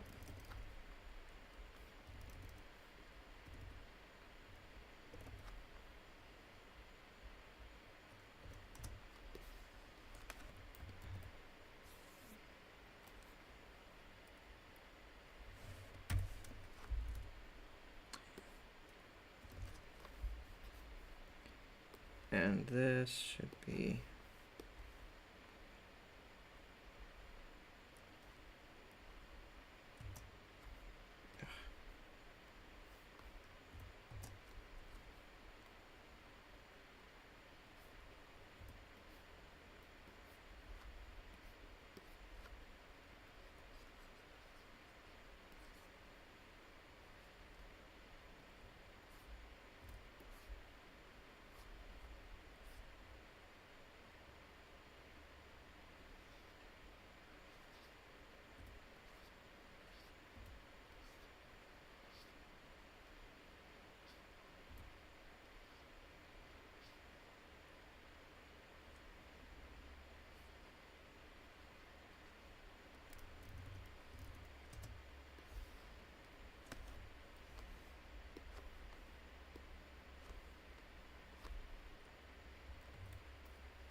Now, what if in this panel,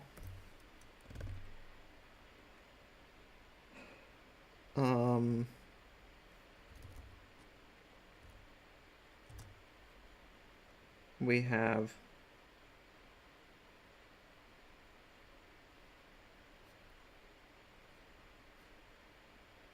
another sign that just shows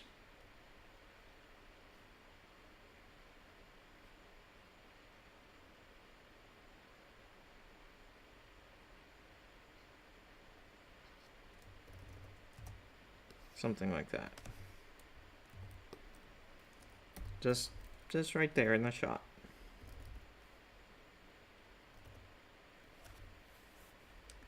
Little drawing of like a erupting volcano.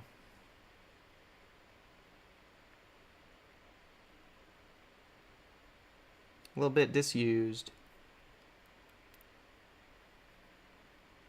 There we go. So, I think this progresses through the story at a pace where we can plausibly wrap it up in less than 4 pages, in 4 pages or less.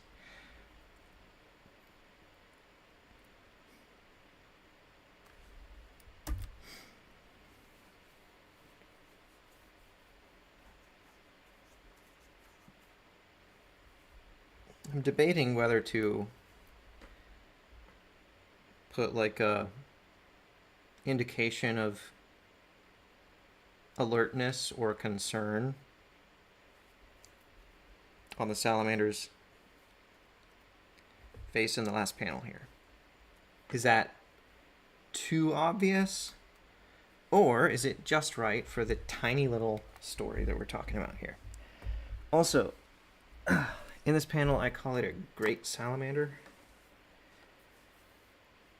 That could already, or not a great salamander, a mountain salamander. That could already be a thing.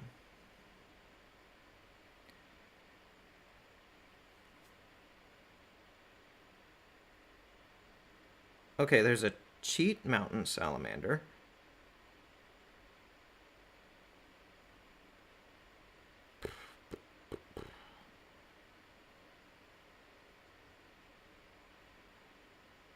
There's a Yemez Mountains salamander.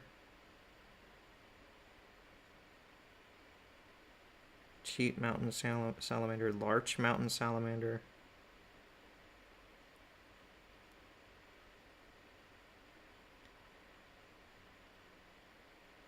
I think it's fairly safe for me to call it a mountain salamander. That's not an already taken name. It seems generic enough, I think.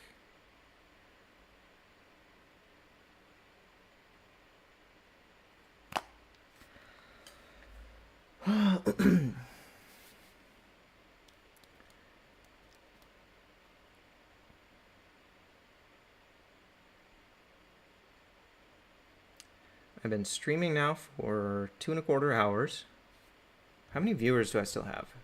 How are you guys doing? I haven't gotten anything in the chat for a little bit. Got 6 viewers? Well, thank you guys for sticking around. It's definitely fun to have you. Oh, Lindsay Bo says, do they even have teeth? Well, if it opens its mouth, then you'll be able to see its teeth. I assure you. If I was doing a more serious project, I would have done a few dozen character sketches of that character, some in different poses, and some of the poses would have had its mouth open so that I would have gotten to try sketching its teeth. But I did imagine it with teeth. Yes.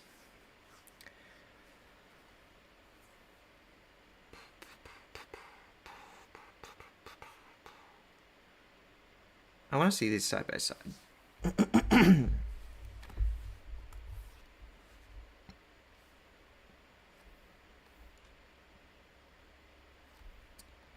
me export this.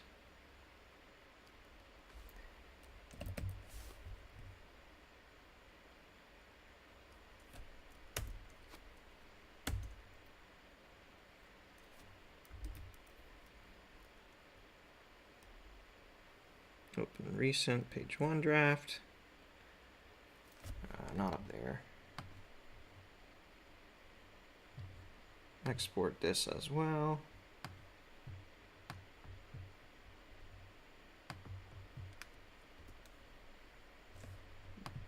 I mean,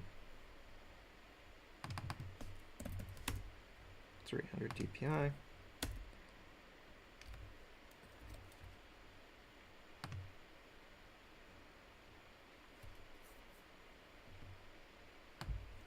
So, let's just see these side by side. How's it looking?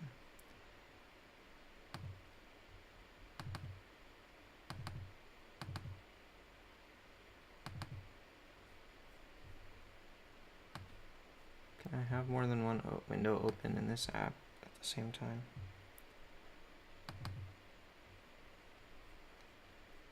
Yes, I can. All right. So we're getting a decent overview from our work so far. We got page 1 and page 2.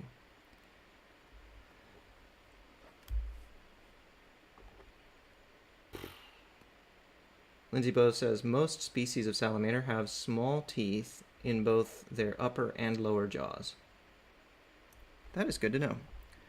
This, of course, is a fictional creature that I'm just calling a salamander because it's the closest thing to what it is, but it's, it's its own thing. I feel no obligation whatsoever to adhere to real salamander physiology. None.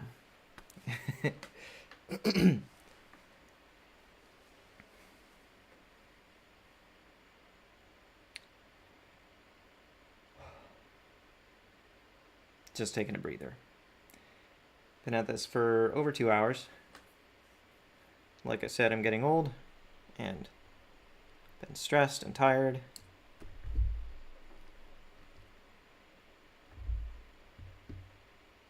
I'm so old. Like the guy in Knives Out.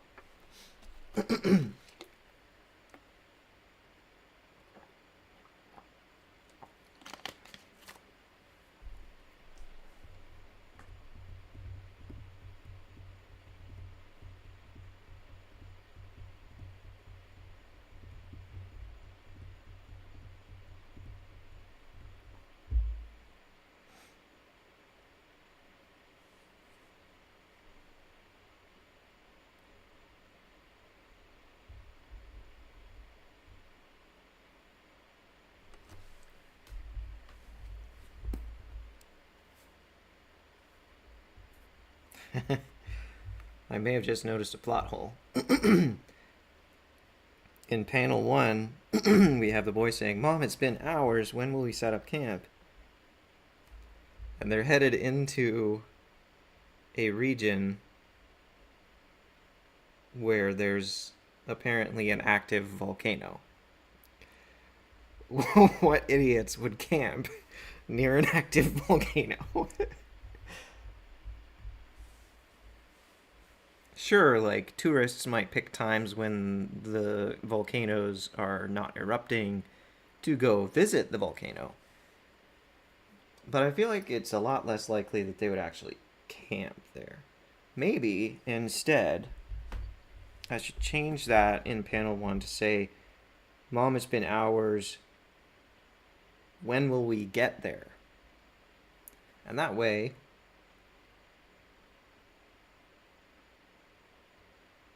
um,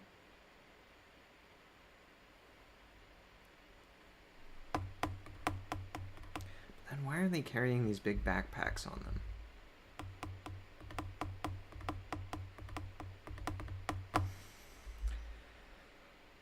Why am I such a stickler for continuity?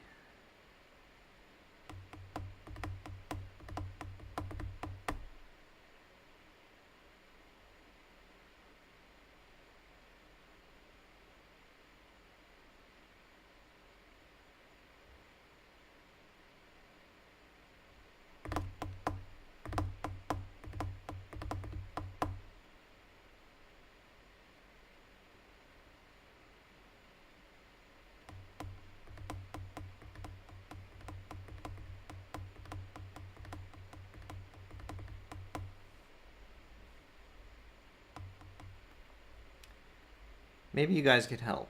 Can you think of any reason why campers might be going near a volcano to set up camp?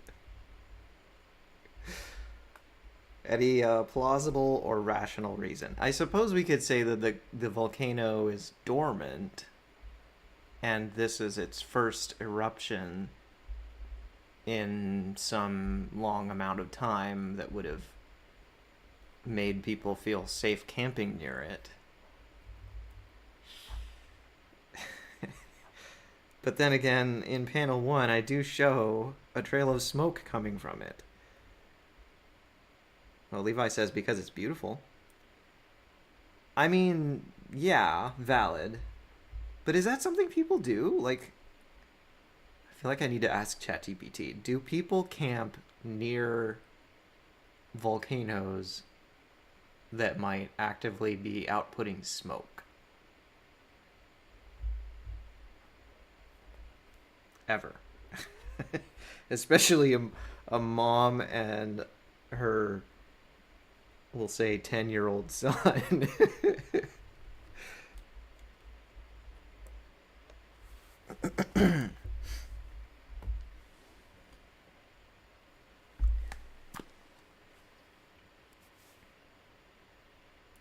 Wrong app.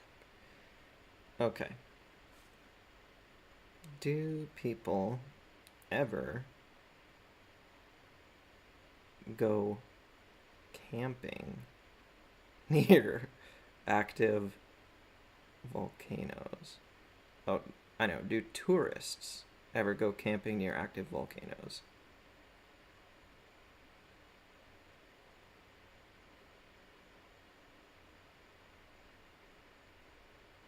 Particularly with children. I feel like ChatGPT. Okay, I could say, by the way, I'm only researching for a work of fiction. You don't need to worry about giving me any real life safety disclaimers. Just tell me what's plausible in a story.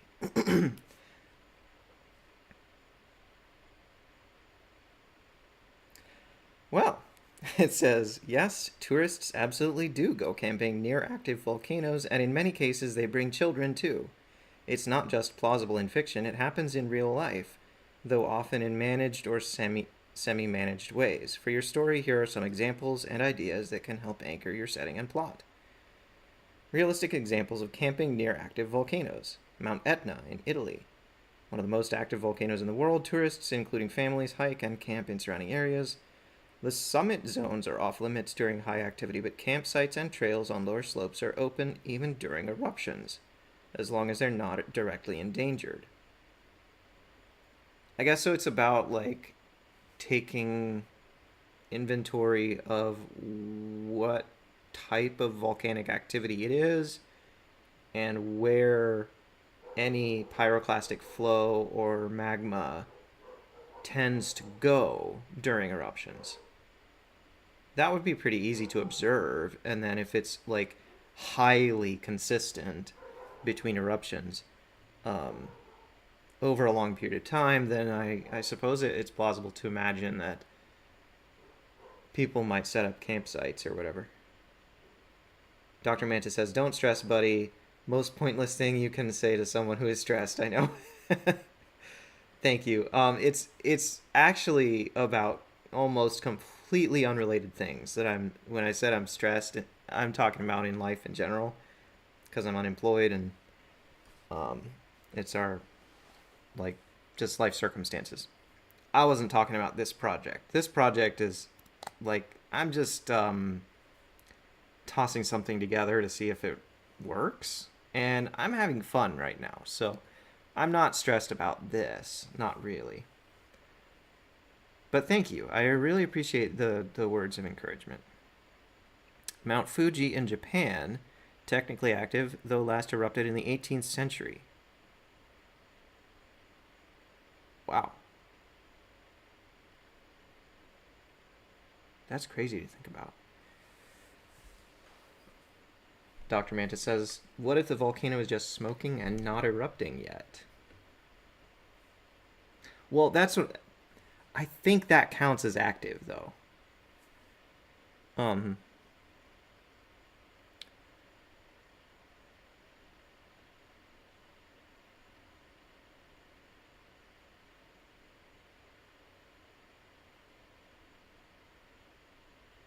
yeah, okay. Does a volcano oh gosh, I totally botched the spelling of that. Volcano count as active if it's only gently smoking for a long time.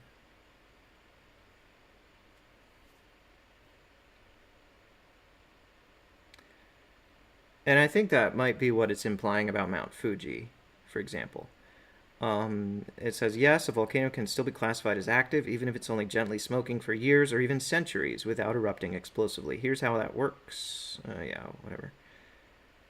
Real world examples of gently smoking active volcanoes: Mount Aso, Japan, Poas volcano in Costa Rica, Taal volcano in the Philippines, Mount Erebus in Antarctica.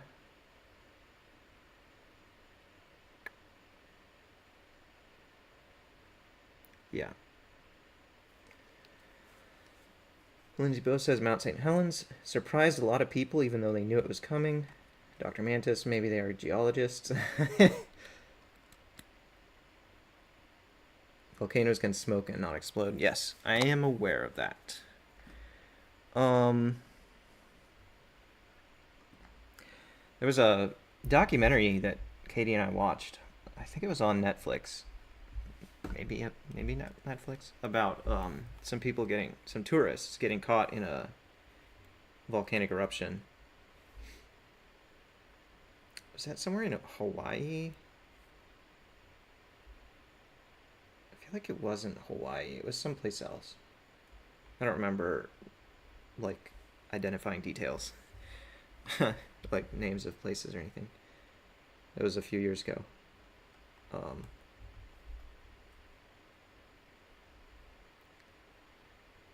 Dr. Mantis says there is an island in Japan that's an active volcano and people live there. So yes.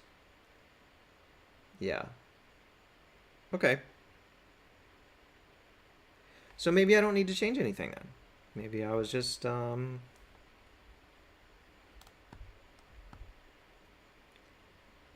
being overly cautious. If I was not live streaming, if you guys were not here, I would take a big long break right now because I'm tired.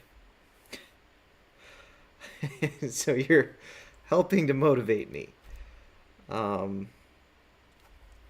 Let's do it. Let's do another page of storyboards. All right.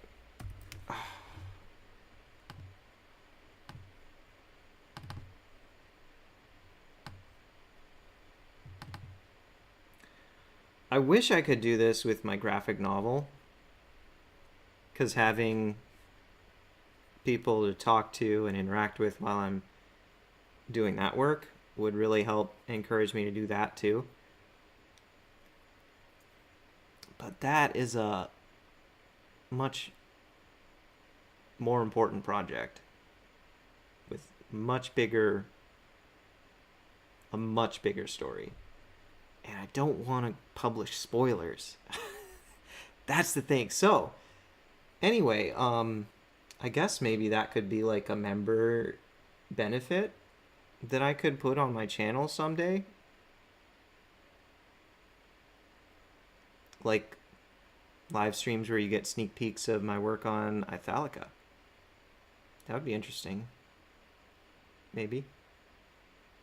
If any of you guys would be interested.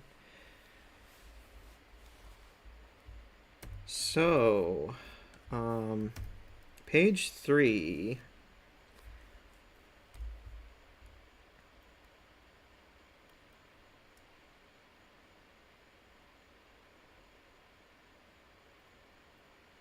How fast are we going to have to jump into the action of the salamander dragging the boy away? Because we got 2 pages left. I guess it depends on how much. We don't really need any time for a story resolution. As soon as the climax is resolved, that can be the end of the story. It could take one panel of like just the mom looking grateful or even saying thank you or something like that.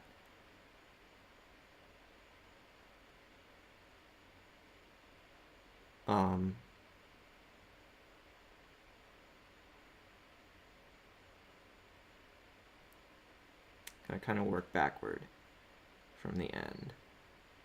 I think I want a panel of her petting the creature on the head and it kind of doing a cat thing like, ah. Nobody screenshot that.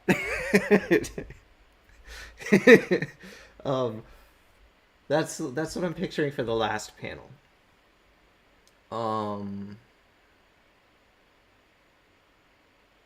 How long is it going to take to get to that point in the story? So she chases it into a cave, we'll say.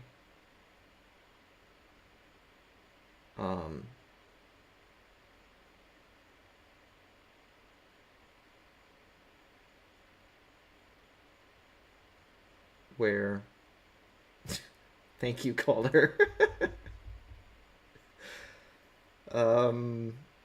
She chases it into a cave where she sees others of the creature. Maybe at that point the boy runs and hugs her and says, "I'm fine." Nantucket Ninja says, "Hi from Florida. Hope you and the family are doing well. Miss my oldest friends from Springfield."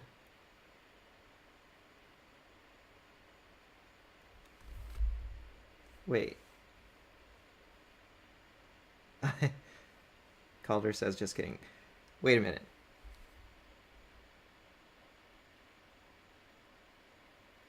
Is this the Jesse that I think it is? Jesse, do you mind if I ask your last name? I don't want to dox you or anything. Wait a minute. Was that Springfield? I don't think that was Springfield.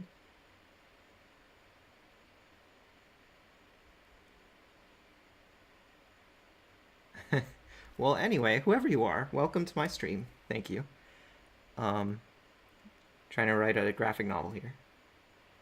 Okay, yeah, I was thinking it was Jesse Johnson. Welcome. This is cool to see you here. Welcome. It has been a long time.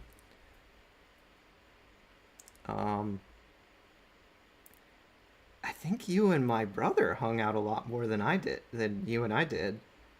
I was just always kind of in the background there. Yes, I'm aware what you were referring to, Calder. Don't screenshot that. Yeah, yeah, I got your joke.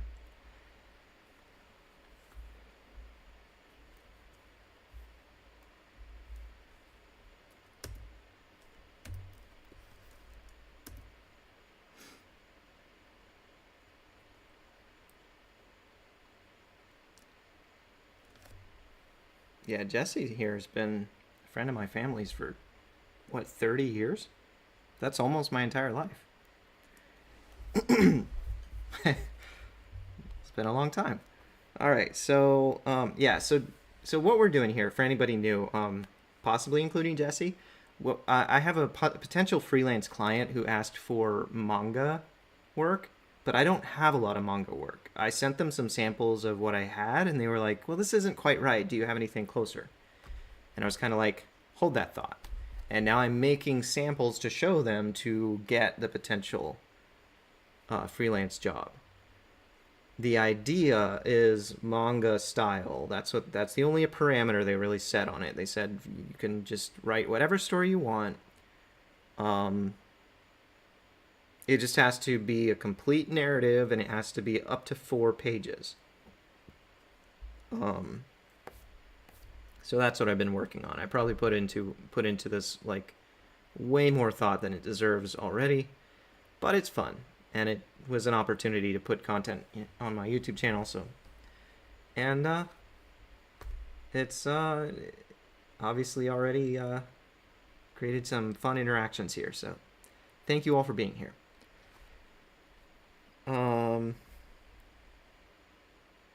So they chase the creature into the cave and realize the boy is safe.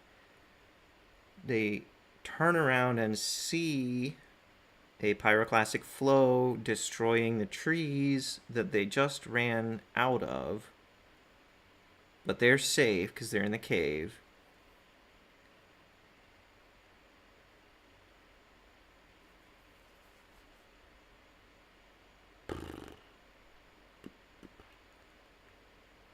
How many panels is that going to take? So,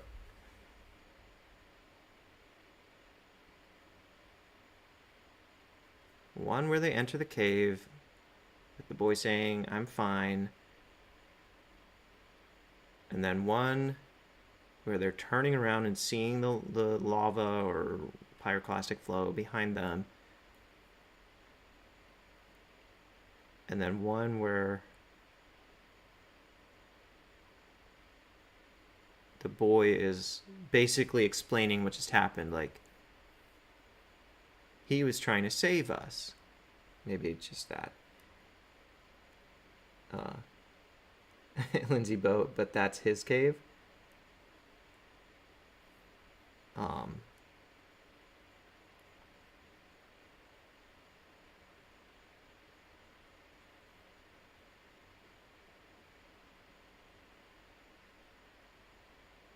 Yeah, so I could probably do all of that in one page.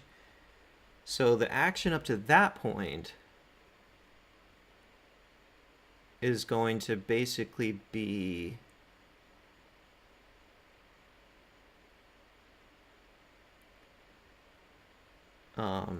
shot of the creature grabbing the boy,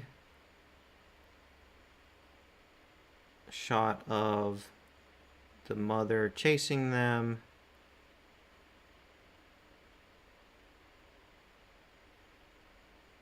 maybe a shot of them entering the cave. I say shot, I mean a panel of them entering the cave. So that's 3 panels.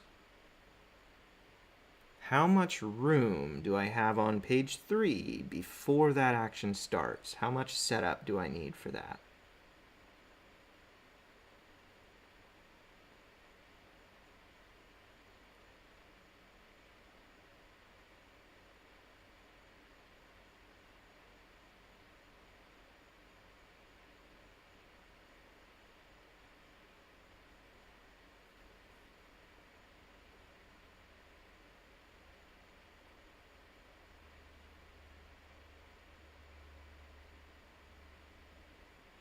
Maybe just one panel of them reaching the campsite.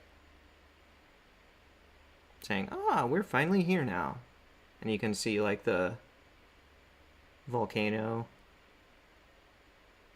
Maybe they've got, like, a nice view of the volcano or something like that. Not into the caldera, because I feel like people wouldn't be that stupid to put a campsite there. Like, somewhere on, like, on a nearby slope or something. I don't know. Yeah, let's try it out. I think we've got enough info, enough planning. We can start drawing.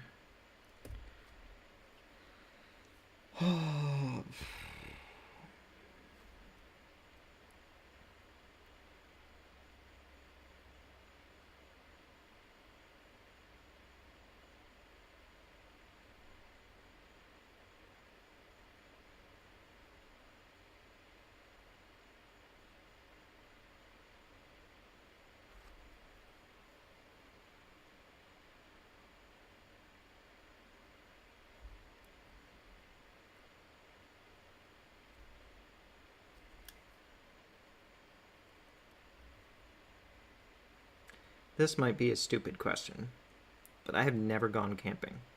Not true camping. Not the kind of camping where you'd just carry everything with you in a backpack camping.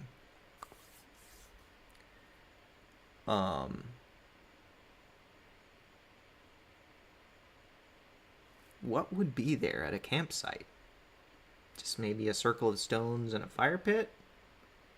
Of course, I know some campsites just are just nothing, just a clearing where, you just set it up after you get there.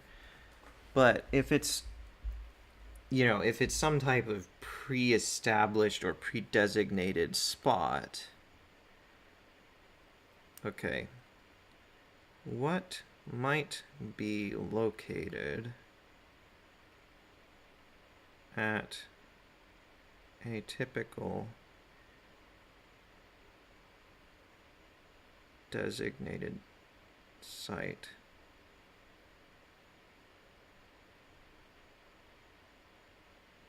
designated campsite for campers who are carrying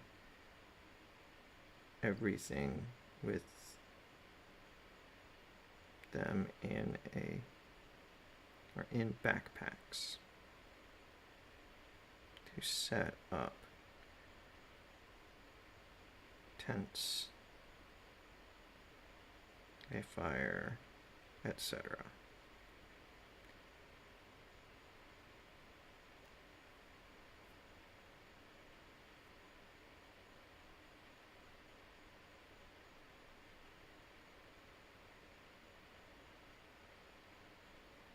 Cleared tent pads or flat ground. Fire ring or designated fire area. Okay, so I was a little bit on the right track here. Log or boulder seating. Bear box, food locker. Okay, primitive toilet option. I don't need those details here. small sign or post. Okay, that's enough. An outhouse. Oh, I missed a few messages from Lindy Bo. I've camped in winter, a cookhouse and a community fire pit and a firewood pile, an outhouse. I think we'll just stick with the flat ground, maybe a ring of stones and a log, or 2 logs, or something like that. All we need is something to make it look like a campsite. That's all. We don't need to like get too detailed here.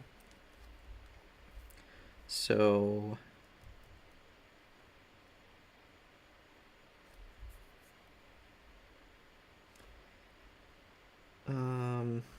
let's see.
Okay.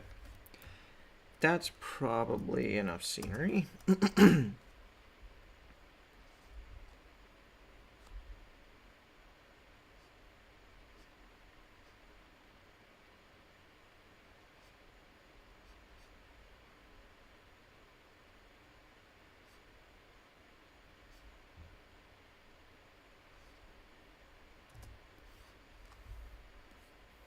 those strokes a little more opacity there.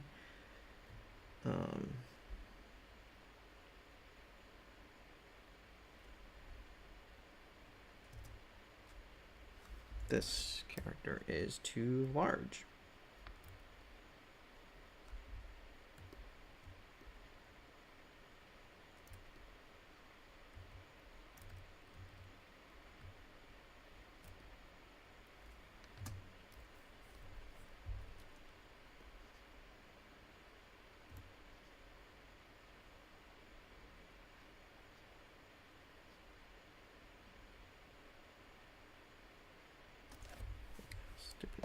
mosquito.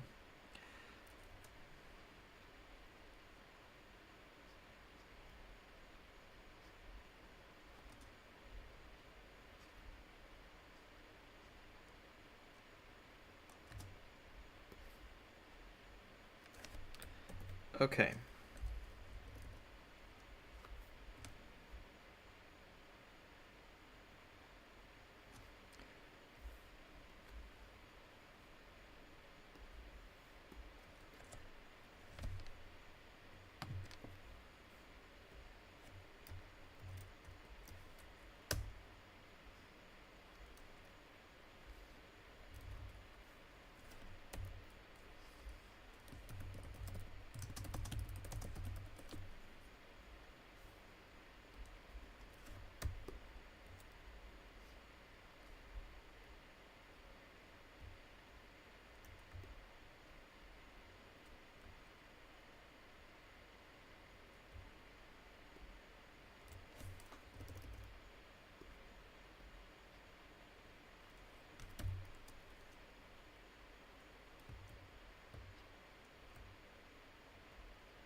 All right.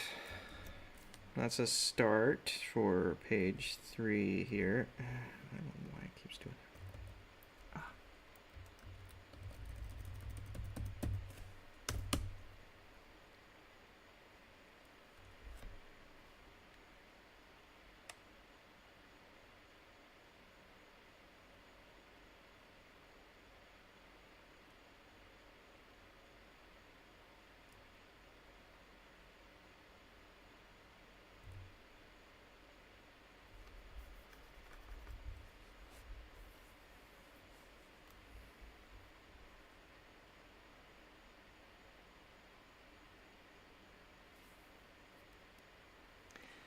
So I think the next panel is going to have to be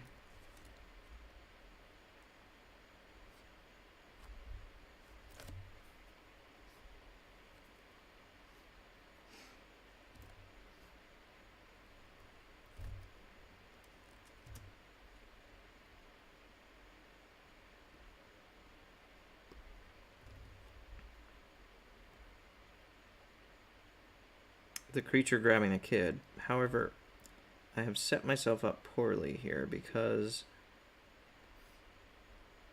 the mom should be in front so that the creature is not passing the mom to get to the kid. She should not be on guard when this happens.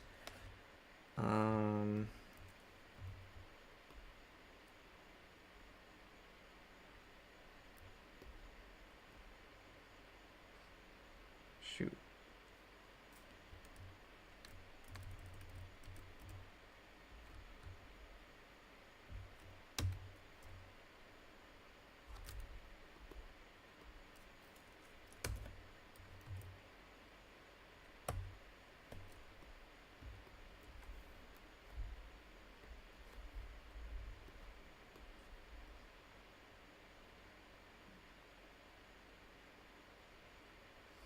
Okay.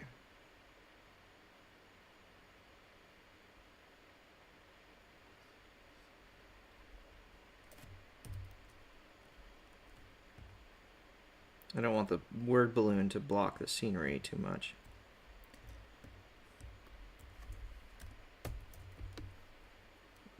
Yikes.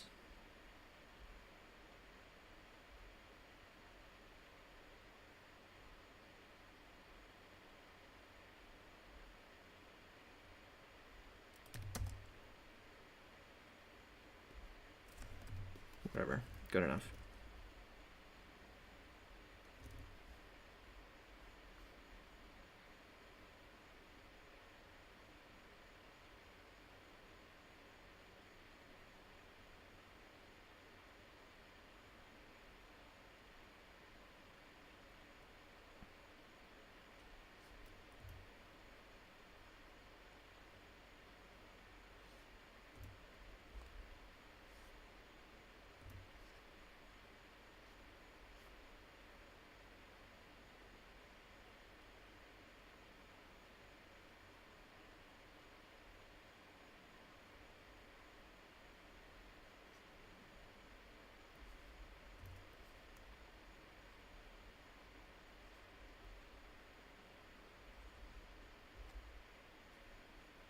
This is the panel of the kid getting grabbed by the creature.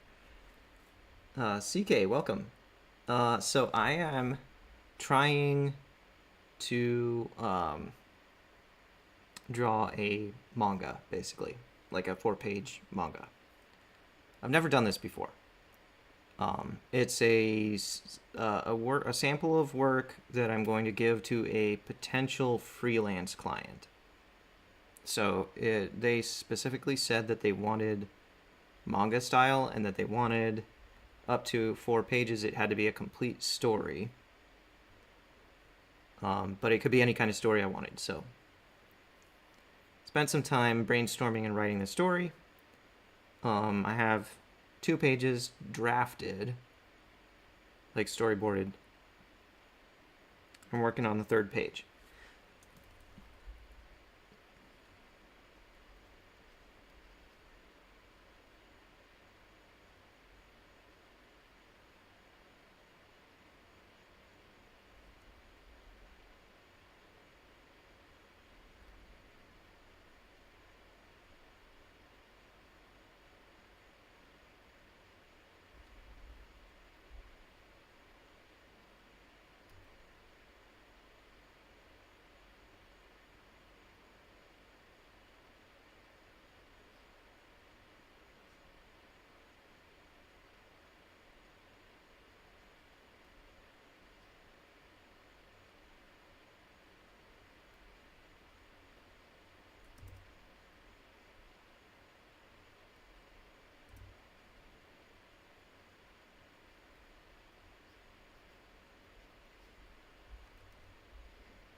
So, CK, or any newcomers, the story so far is that, well, I'll just show you the page draft. Oh, shoot. Close that window instead of. I'll show you the page drafts that I have.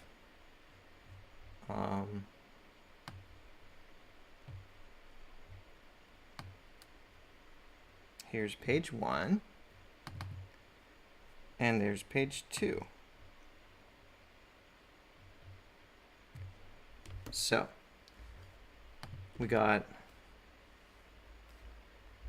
establishing shot. Kid says, "Mom, it's been hours. When will we set up camp?" She said, "No, it's been 24 minutes. Be patient. We're almost there. Just be glad I'm the one carrying most of our gear." So we got mom and kid hiking. And there's a sign there. It says beware, and it has a silhouette of a creature. Next page, they see one sleeping on a rock, and the kid runs forward. "Whoa, a real-life mountain salamander." Mom grabs him by the backpack. "Don't, those teeth could take your arm off in a second." Pardon my voice acting. She says, "Let's go around, it'll be safer." Meanwhile, the creature wakes up and watches them leave. Those are the first 2 panels, or the first 2 pages. So 3rd page is the creature is going to grab the kid and start running. The mom's going to chase, thinking that it's like trying to kidnap the kid or something, maybe eat him. But then it's going to take him into a cave or some kind of shelter and put him down safely. And they're going to turn around, and this volcano that's in the background is going to erupt, and they will barely be safe from the eruption because they're in this shelter that the creature brought the kid into. And they're going to realize, oh, it was just trying to keep us safe. So it's a friendly creature. The end. That's the story. We're on page 3. Hey, Icy Spin and Monkey Cat Pat Pat. It's good to see you guys here. So I'm trying to write a manga basically as a work sample to submit for a potential freelance client. They just wanted manga, and I didn't have any work samples of that. So we're just having fun making some. I'm wondering though if these two panels that I've got here so far are too sudden of a transition, because like there's no creature anywhere in sight. It's a wide shot, and then bam, we've got kid already picked up by the creature in his teeth. People might think, oh, was the creature waiting there at the campsite for them or something? How can we clarify? Should I put another panel in between, or should I have the creature following them?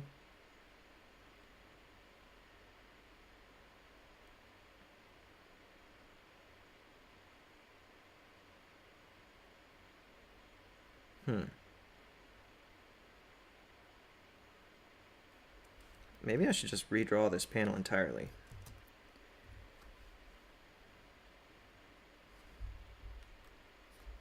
And yeah, I think I am going to put two panels in here. Have a panel before it of the creature running. Um,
Levi says the creature should be napping and hear the volcano and the little kid talking.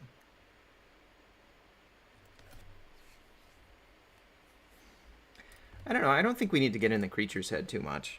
We can just kind of assume, because I feel like people kind of know that animals often react before humans know, like when an earthquake is coming or some other type of natural disaster. I feel like that's at this point kind of common knowledge. So it won't stretch plausibility for the average reader to just not include those details of the creature realizing the volcano is about to erupt. Sometimes, and another thing is that I want to maintain the suspense of, oh no, is this creature trying to kidnap and eat the kid? You know, so I don't want anything from the creature's perspective after that last panel of it watching them leave up the trail. Um, I don't I don't think I do. And then here is going to be a panel of just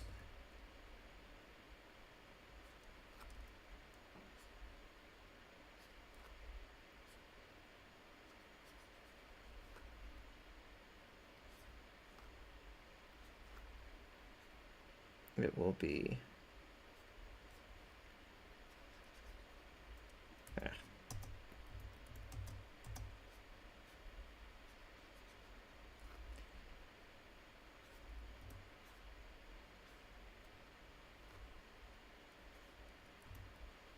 picking the kid up in its jaw.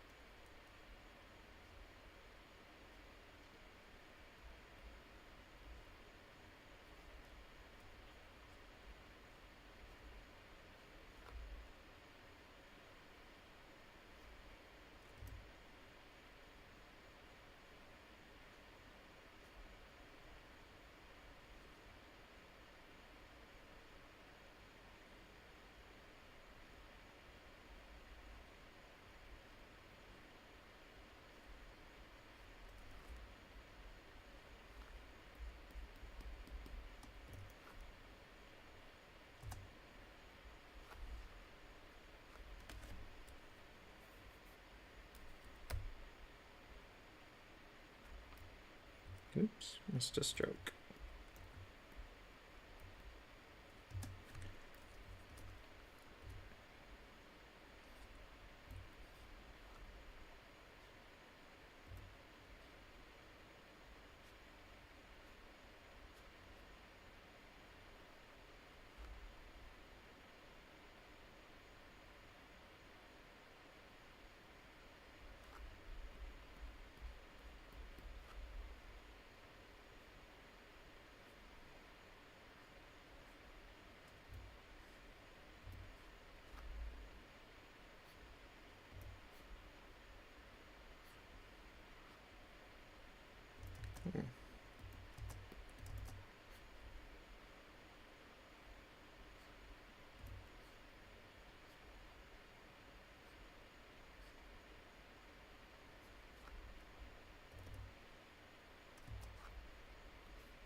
Okay, I think we're off. I think we're on budget here.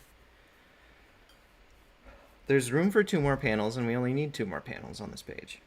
One of them of the mom chasing the creature, and one showing that the creature is headed toward the mouth of a cave.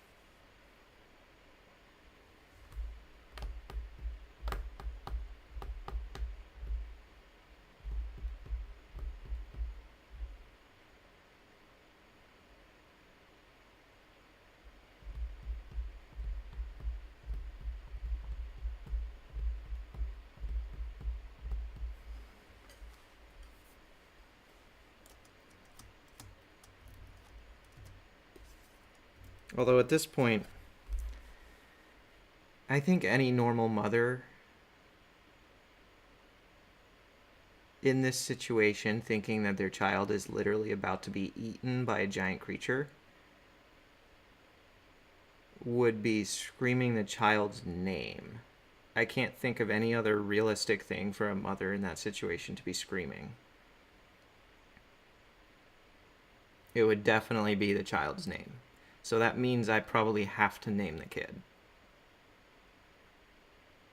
What do you guys think? Is there any other normal thing that a mother would say in this situation? Of course, I could just leave no dialogue during the chase. Just have her mouth open and have, like, you know, maybe that's the route I'll go. Because it's not necessary. Of course, yeah, maybe I'll just leave no dialogue during the chase.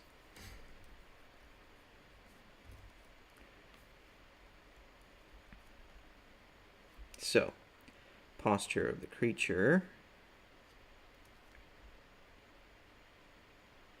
Oh, wait. The kid will be hanging out of its mouth.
Okay, that's wrong. What's going on here? The mother wouldn't have time to yell all of his names like they usually do in Mad. LOL. Icy Spink. Can you draw a Flurf making a good argument? Oh, I don't know if I can draw that. That's not realistic at all. That's sheer fantasy, Icy Spin. With invisible ink.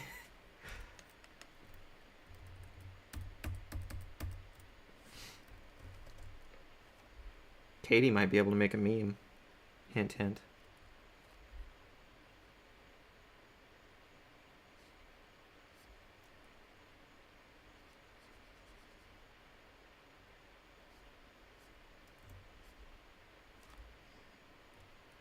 She might have fallen asleep or something.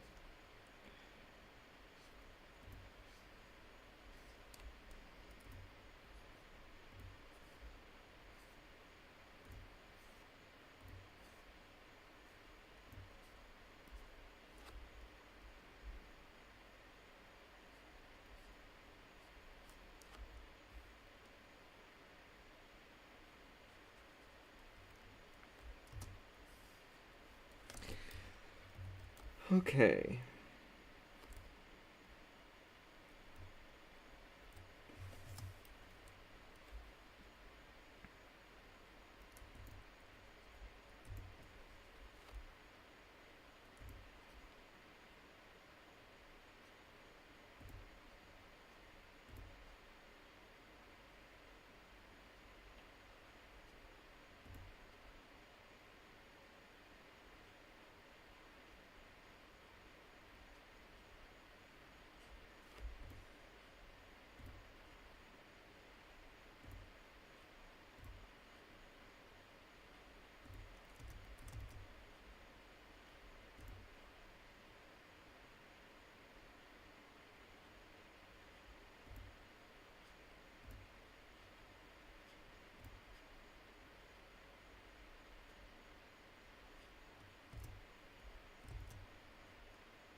Oh, I know.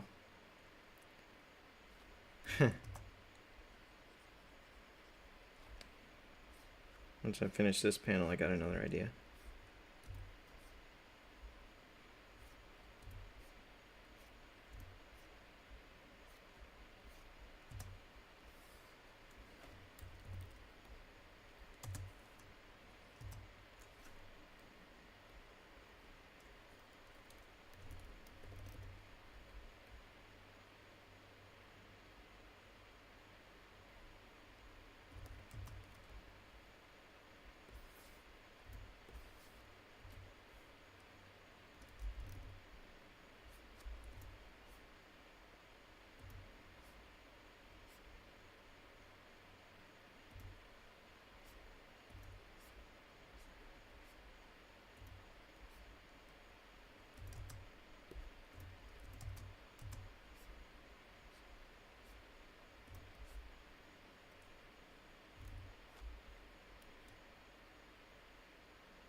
Katie says, "Hey, I'm not asleep."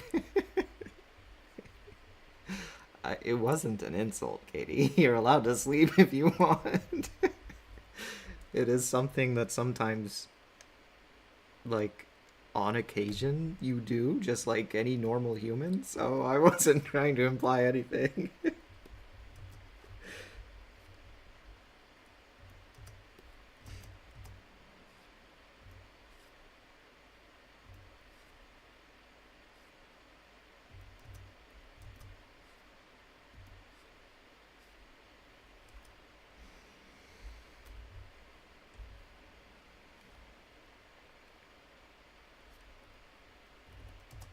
Yeah, so this, I think, is going to be a good close-up panel here, right here for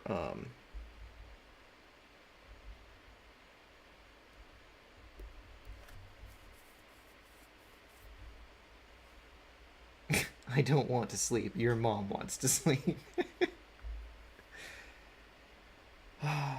You don't have to get so feisty, Katie. Nobody was having an argument here. Dr. Mantis says, driving out of cell reception, so can't stay, but it's been fun, Peter. Cheers. Thank you. Thank you so much for being here. I am glad you were here. I understand, of course. And I guess I will see you later.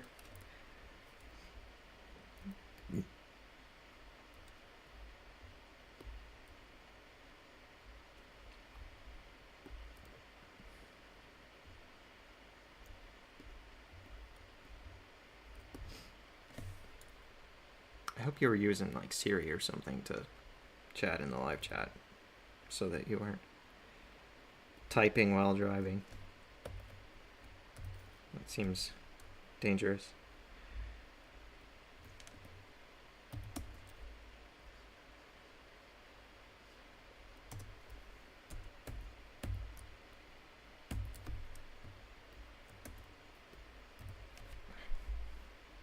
It's a mosquito.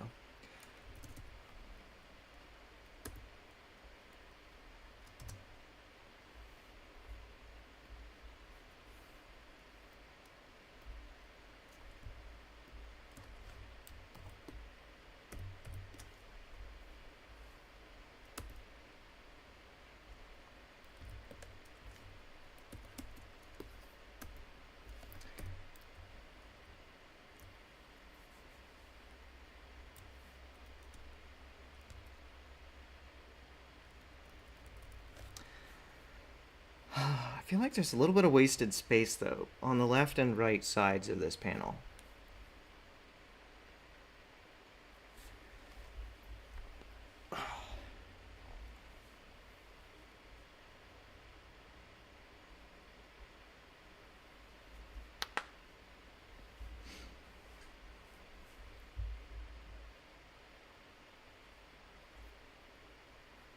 Maybe um, I can move this a little over here. Make it bigger, I think.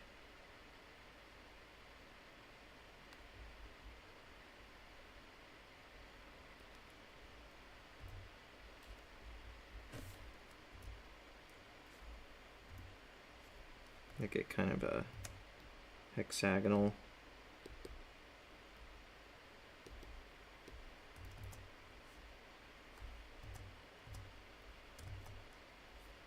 A little bit.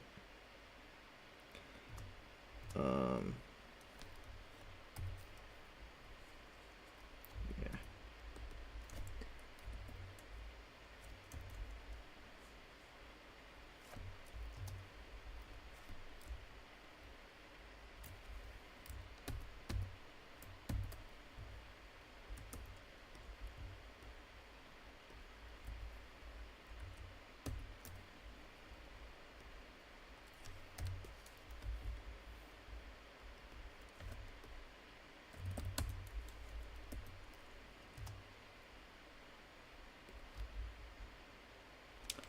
Now for this,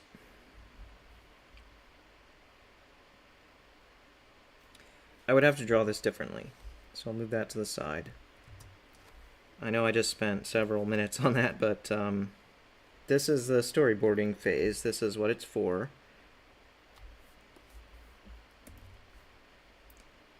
And actually, we'll get a better angle on the action anyway, I think.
So that's gonna be like a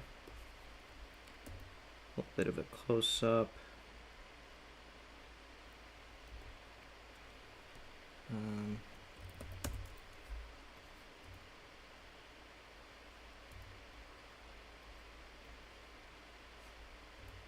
Add some extra stroke width here.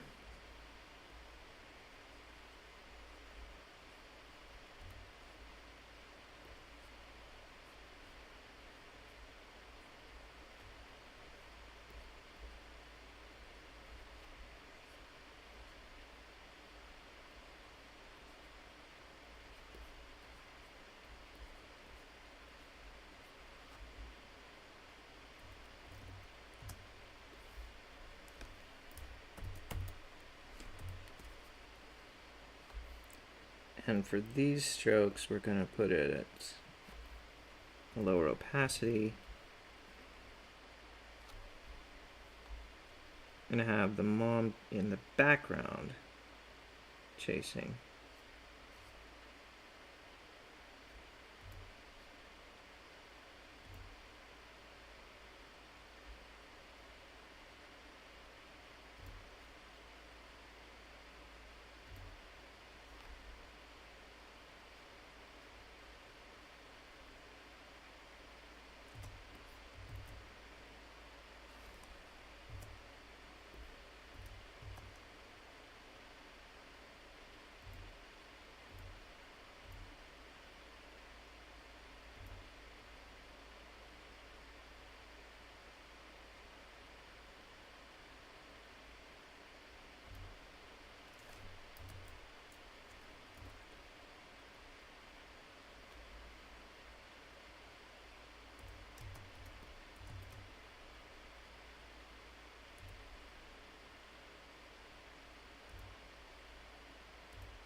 Okay, these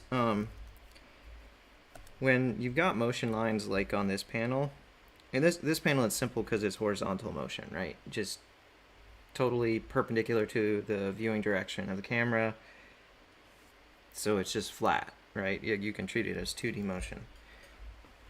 But in this case, with this newer panel where I've changed the camera angle a little bit,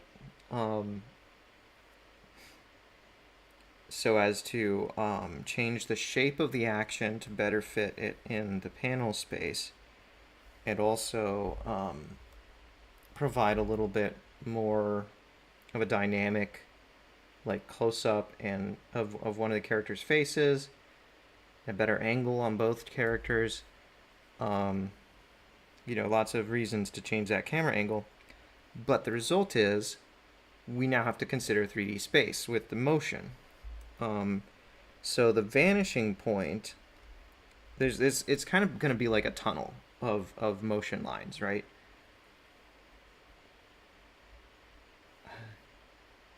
Katie says it's flat like the Earth. No.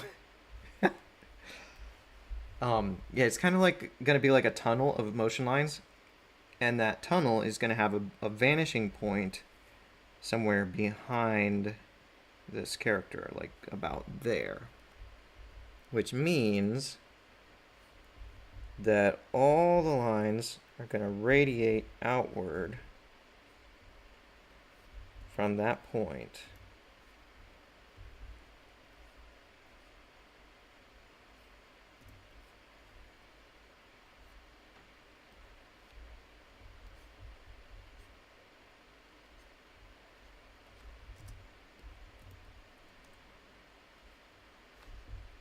We can ugh.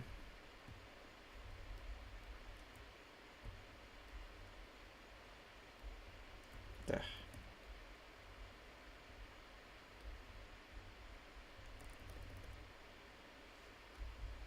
I have all of them?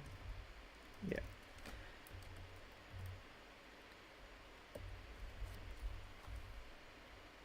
Put a little bit of motion blur on those. Not motion blur. I mean Gaussian blur.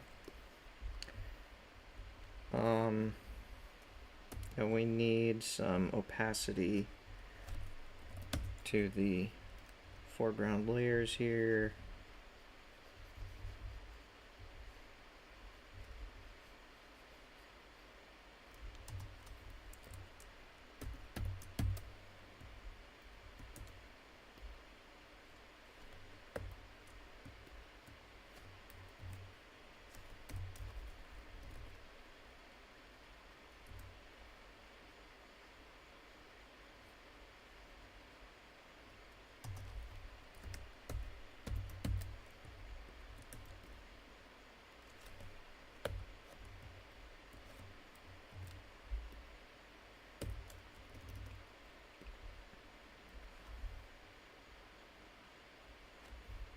There.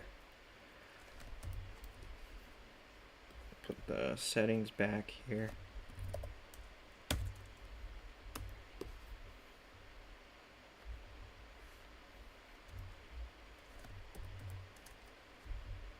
What's going on with me? Okay. Uh-oh. How did that happen?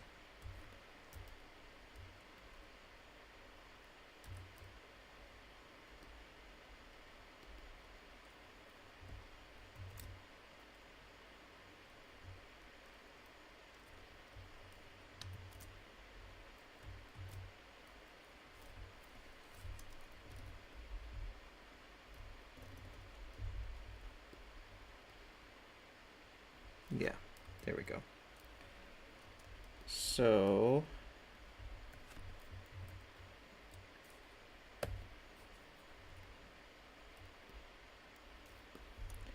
now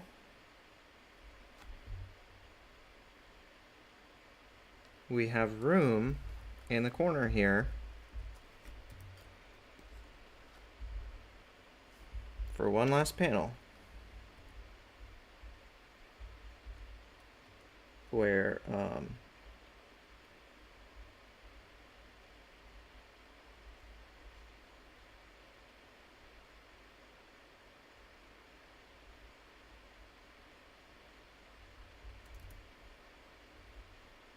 Gotta get some speleothems in there, so it's obvious that it's a cave.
That's not what I meant to do.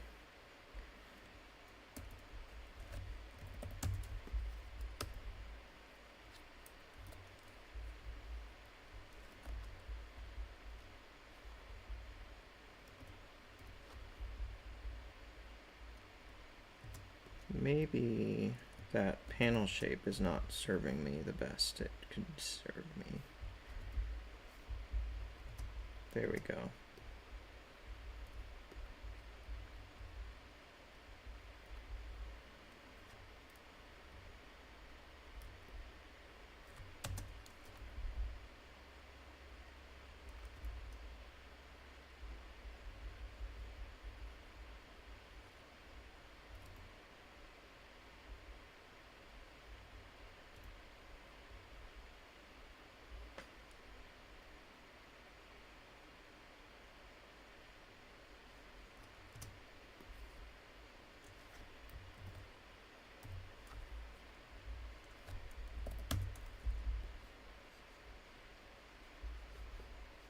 Block out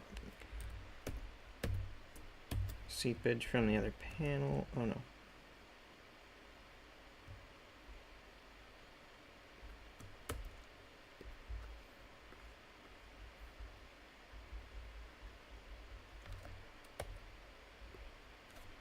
There we go.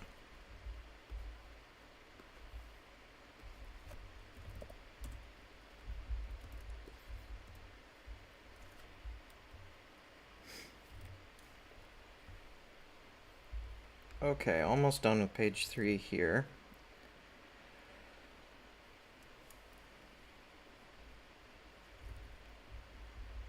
Just need to draw the creature from behind here.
Okay, that's probably enough detail there. Oh no.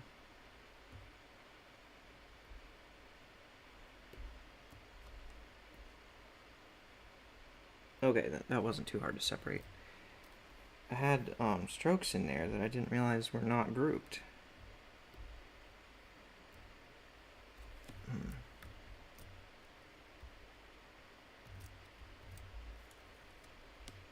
There we go.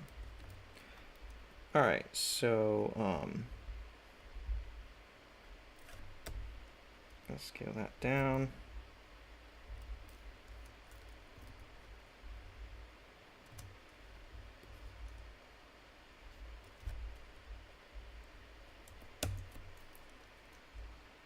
Roy is sleeping. Hi, welcome. Or Ray. I'm sorry. At sign means and, not O. Or at sign means A, not O. I'm tired. I'm gonna be done here as soon as I've got all the pages storyboarded. I don't think I'm gonna work on drawing them for real tonight. We'll see. But I'm not gonna do it on stream, even if I am gonna do it tonight. I'm just too tired. Hey, that was supposed to be part of that. You don't get exempt stroke. I'm talking to the strokes in my drawing. That's how tired I am. Okay.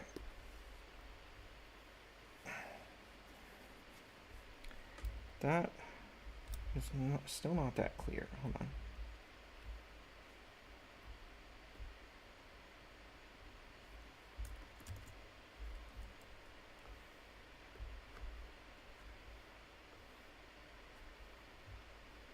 There. Stroke paint on. Also, my shoulder is killing me because of how I'm doing this. Ah. Ow. Oh, Ray is sleeping, says, what are you drawing? I'm late, haha. That's okay. I am trying to draw a manga. I've never done that before, but I have a potential freelance client who is specifically asking for manga. Like up to 4 pages, complete story manga. So I'm trying to put together a sample to send them.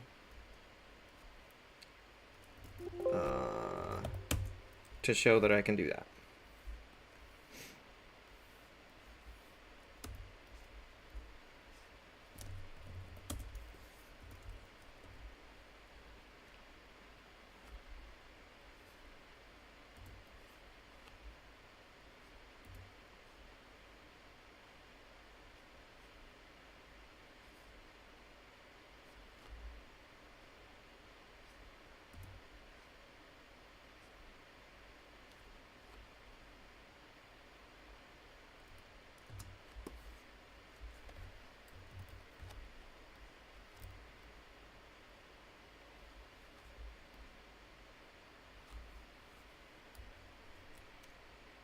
He says, what's it about?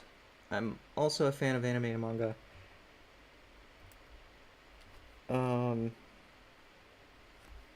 Yeah, so for a story of like 4 pages or less, what I thought of was basically, well, here, I'll show you the panel, or the pages so far. These are just storyboards. Give me 1 second.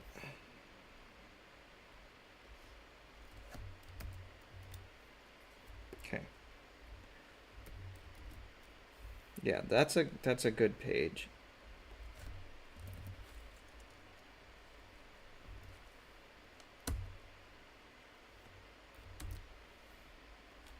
Yikes, my shoulder.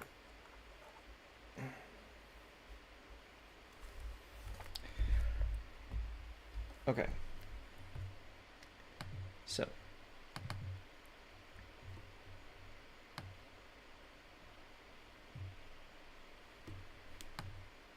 Here is page 1. There is page 2. And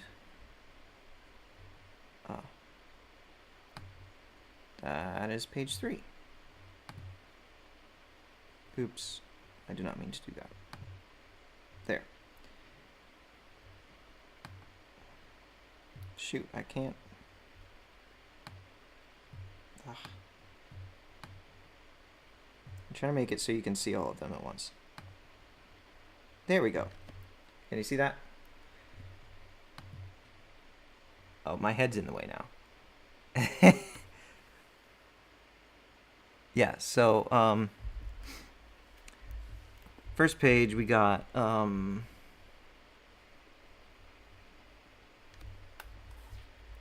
there's an establishing shot showing a volcano, and there's a voiceover of a kid saying, "Mom, it's been hours. When will we set up camp?" She says, "No, it's been 24 minutes. Be patient. We're almost there." We see the mom and the kid walking together. "Just be glad I'm the one carrying most of our gear." We got a sign in the foreground that says "Beware."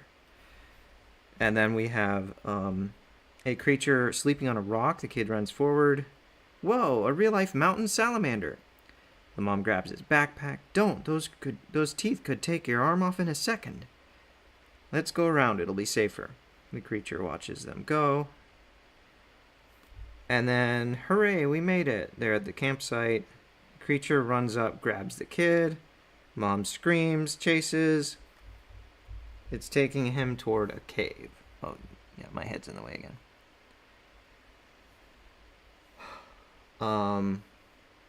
Yes, just one more page, and what's going to happen on that page is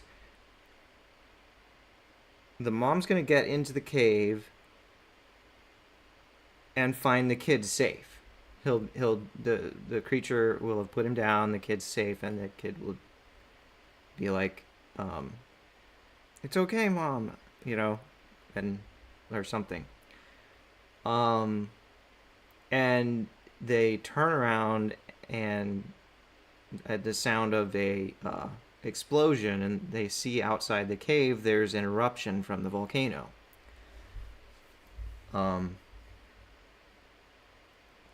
And the pyroclastic flow goes by, destroys all the trees or whatever, but they're safe because they're in the cave. And the kid will be like, "See, he was just trying to save me," or something. And the last panel will probably be like the mom petting the creature, and the creature will be like nuzzling into her hand like a cat. Something like that. Just a little heartwarming story of a misjudged mountain salamander. That's what it is. That's the story. Copium Emporium says, "Hi, how are you? I'm tired. I've been streaming for almost 4 hours now. What's left? Obviously I have to draw the actual panels. I'm not going to do that on stream tonight. Ray's Sleeping says, "The raptor lizard dude kind of reminds me of Pokemon." Okay.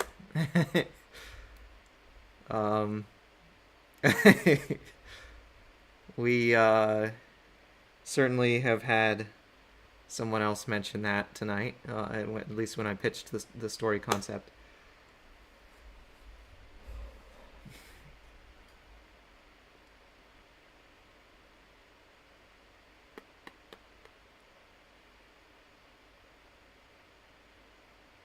I just realized the kid has lost his hat.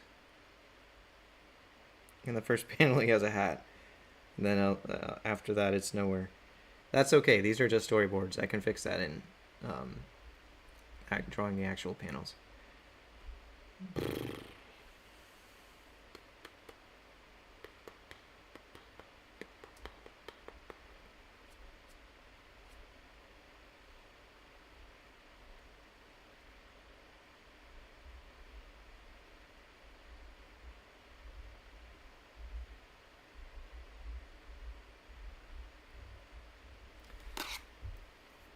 Trying to work up the mental energy to storyboard page 4.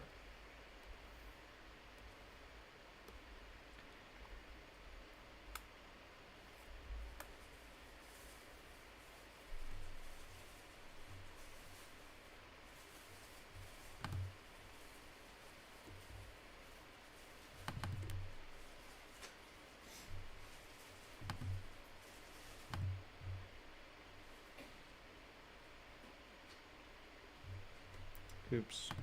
I did not want to do that.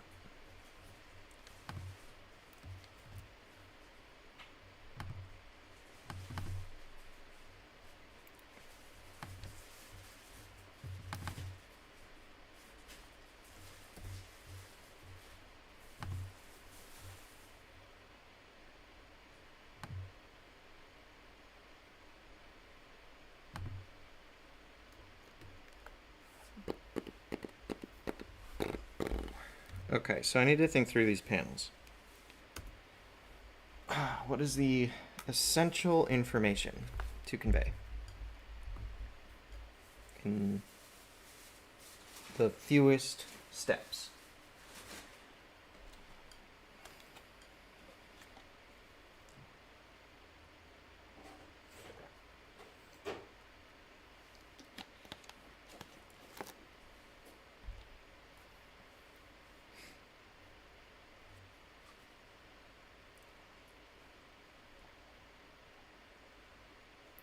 Can I go straight from that last panel on page 3 to showing the mom and the kid reunite inside the cave and the kid saying, "It's okay, I'm safe"?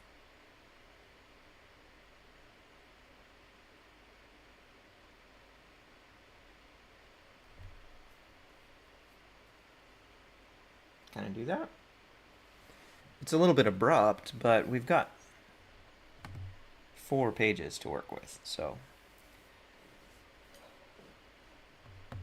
the whole story's very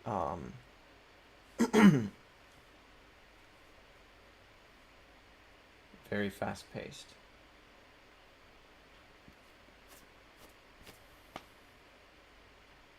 I'm just picturing it in my head, trying to see if it works.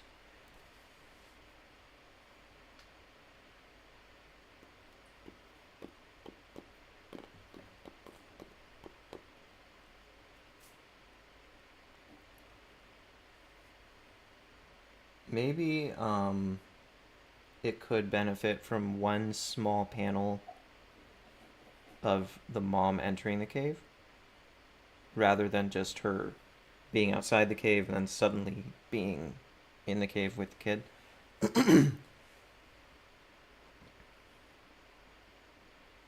Hi, Ambrose. This is my cat. She's come to say hi. Sweet little kitty. Do you want to say hi to the audience? How about me? Let me see.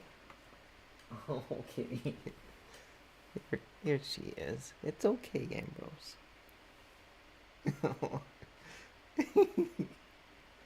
She didn't like that.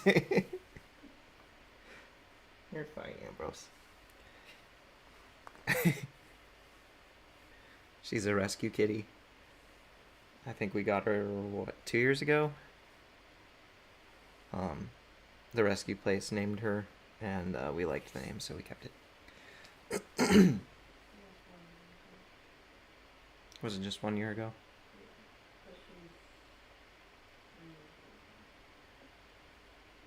Katie says it was 1 year. I think it was like 1.5 years ago, wasn't it? Yeah. So she's probably 3.5 years old. Yeah. The people on the live stream probably heard that. You're such a troll sometimes. Don't pay her any mind. No, pay me all the mind.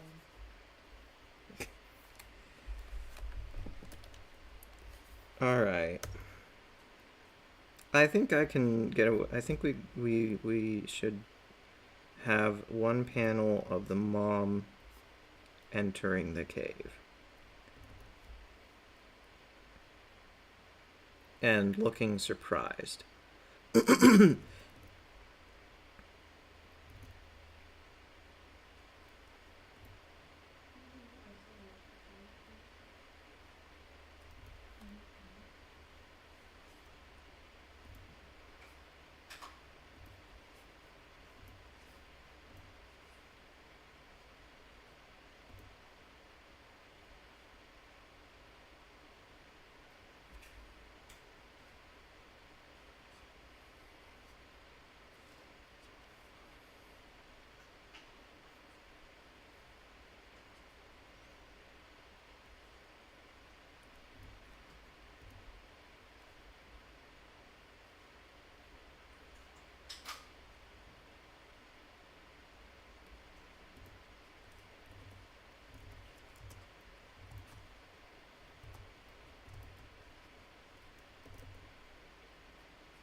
I think we need a different camera angle for that.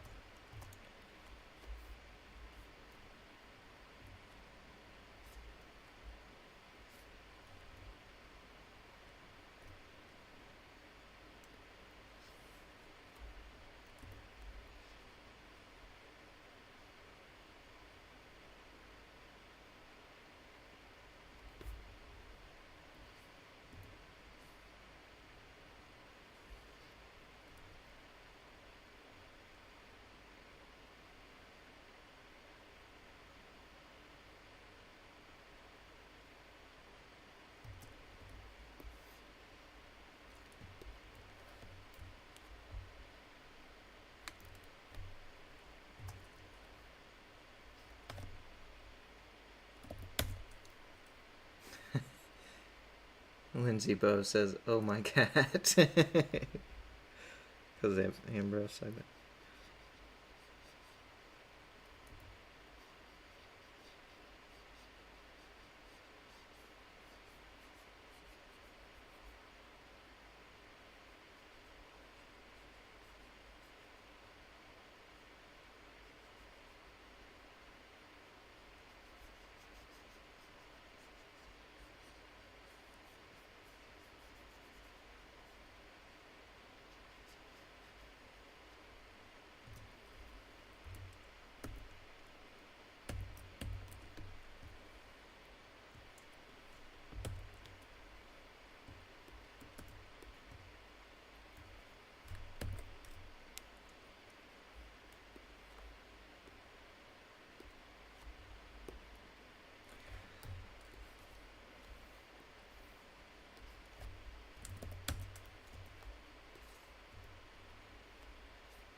Doesn't really look like the mom, but okay.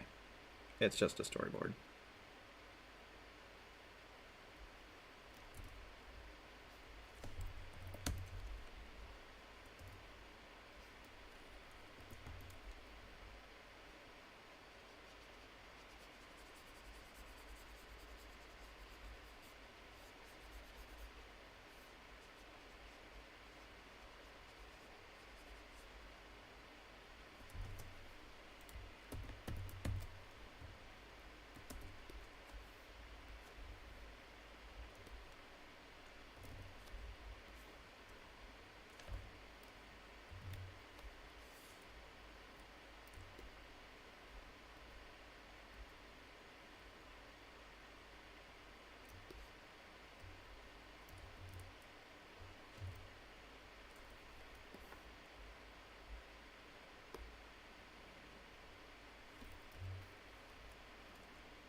Jemima Chan says, thank goodness the boy is safe. I happen to know who that is.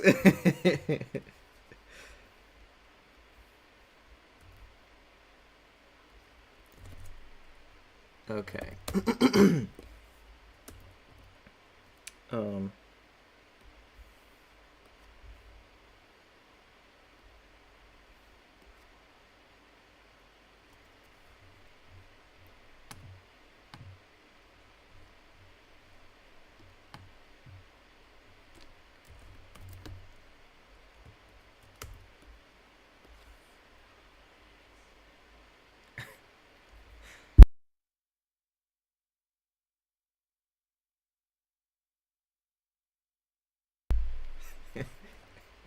Katie just wouldn't let it go about who that was.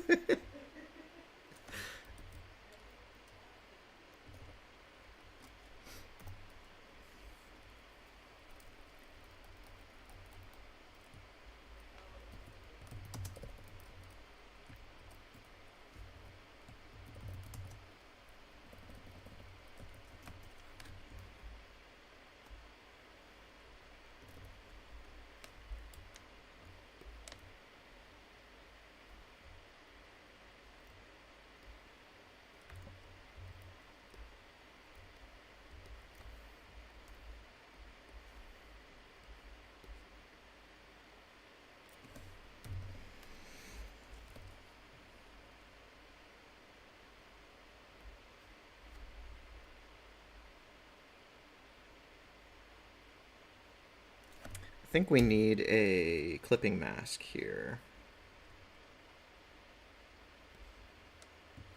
If I want the tail of this word balloon to run off the panel,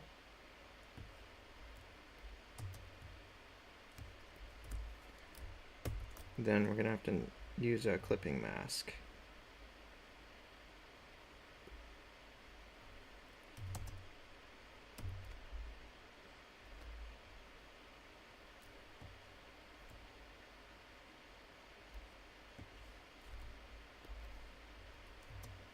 There's our clipping mask, object, clip, set clip. Boom. And there we have a nice clean cut in the tail of the word balloon.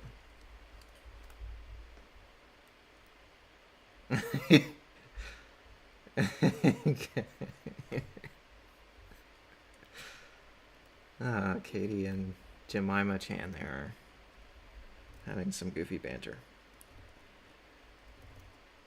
Okay. That's the first panel. Next panel is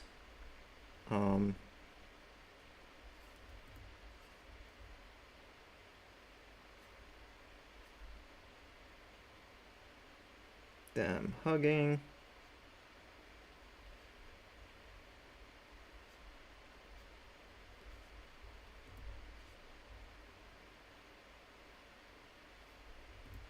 Kid's still got his backpack, of course.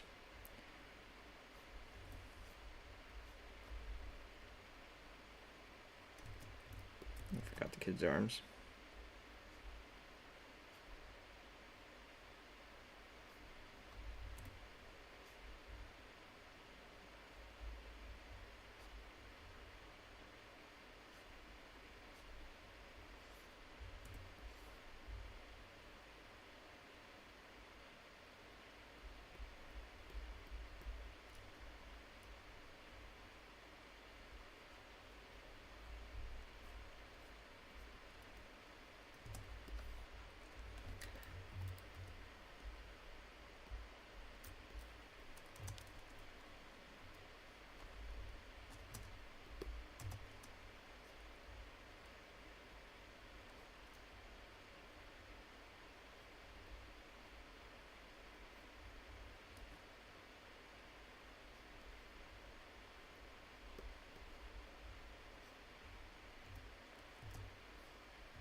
Okay, there we go. Mom and kid hugging. And we have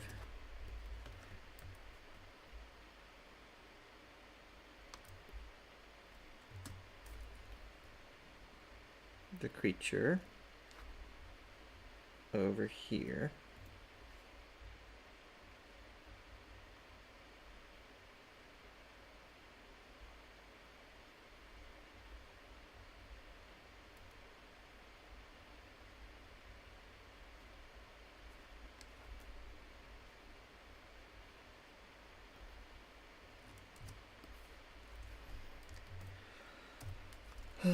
Got some more speleothems in the cave.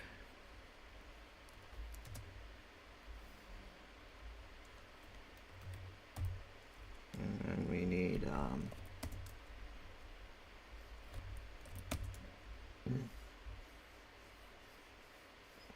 nice dark colors. Not this dark. I'm gonna change this, but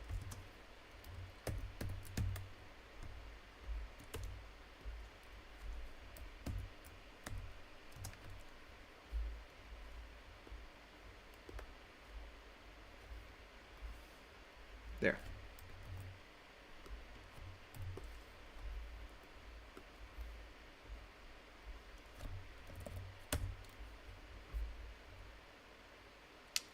Speleothems are like the stalagmites and stalactites. It's a general term for both, and other cave formations, cave rock formations. Oh, and what is a clipping mask? It's when someone gets a haircut and they glue the clippings onto their face. No, Katie, that's not what a clipping mask is. Oh, she says the hug is sweet. Yeah. Thanks for being here, Jemima-chan. Ambrose is here again. I didn't offend you too badly when I put you on camera. You're so cute, Ambrose.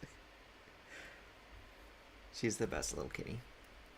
Better than all the other kitties that all of you guys have. I don't even care. She's the best. Oh, Ambrose.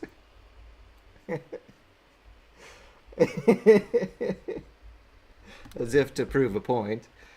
You little showboat.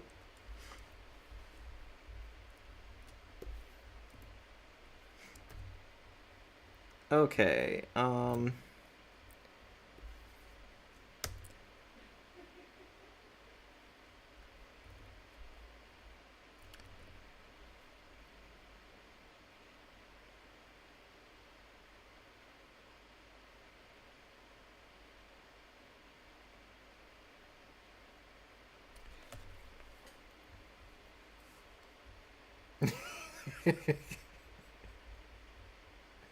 Katie.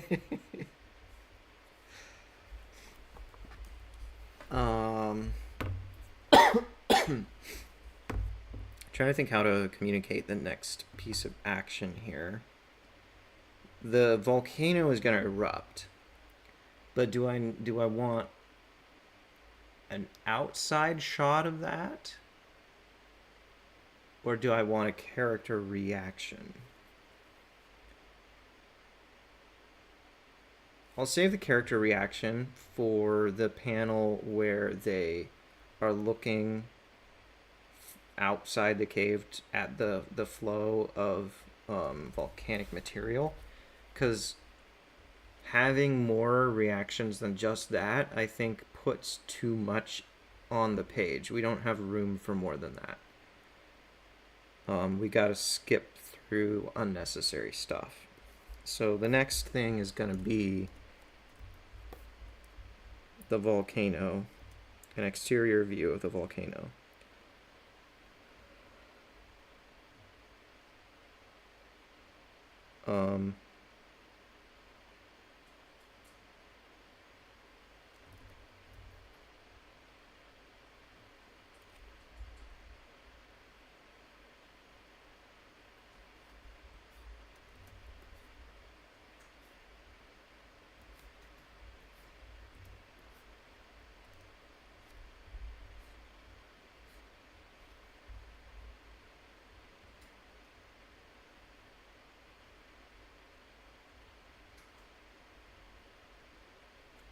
Maybe I should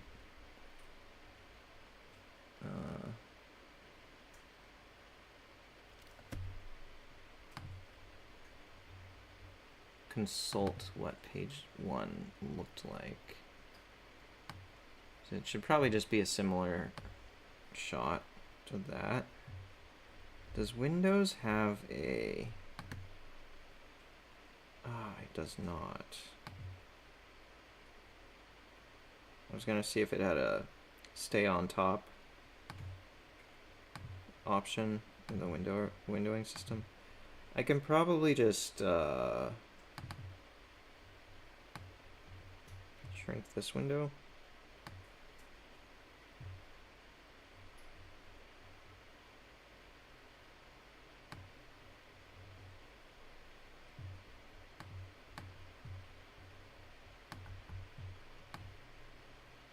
Yeah, there we go. There we go.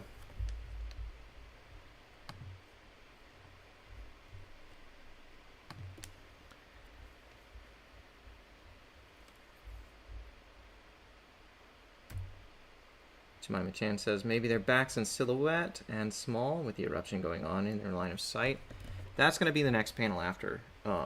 So I've left a room right here for a reaction panel. And yes, I think that's a fairly close to what I was thinking for that panel. Because we need them to be seeing out the cave at the what's happening.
Okay, something like that.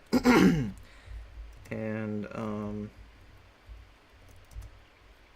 we need the cave mouth to be here again. Okay, this is gonna be easier to do if I have an opaque background on these guys.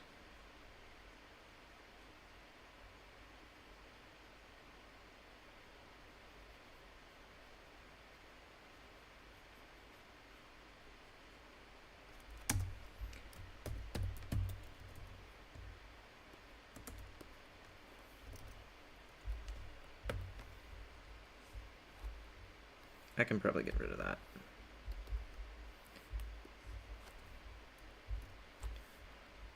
You want full opacity and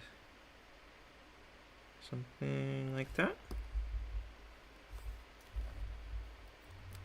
Alright, now I can draw behind them and it won't affect anything.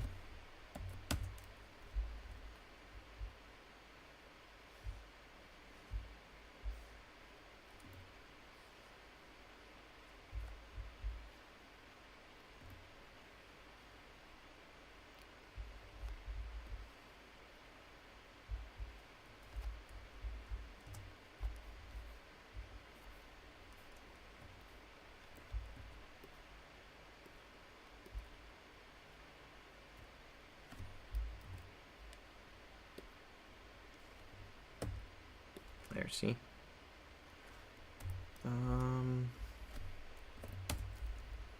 Similar thing here.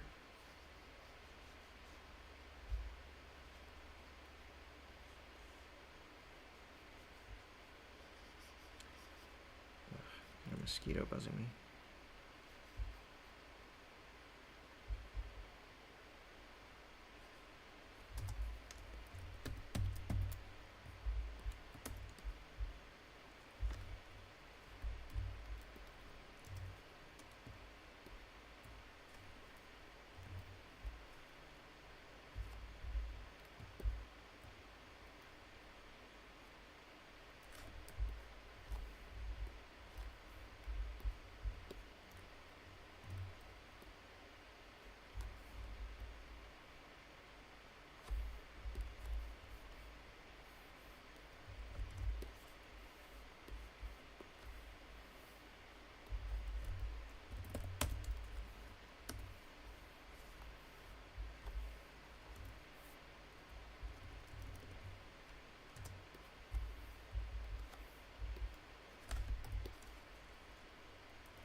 Good enough for a storyboard.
Oh, welcome, Sage. You say, whoa, I've never seen you before, but this is really cool.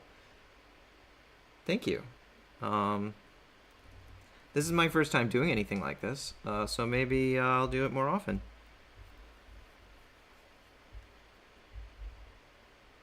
This is the fourth and last page in a very short little manga I'm trying to write. These are just storyboards right now. Um, it's for a possible freelance client who wanted manga. I've never done manga before. So, yeah, we're giving it a try. So, to wrap up the story here,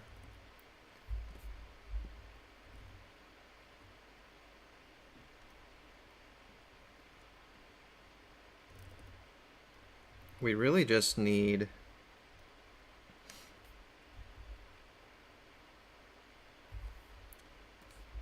two panels, I think.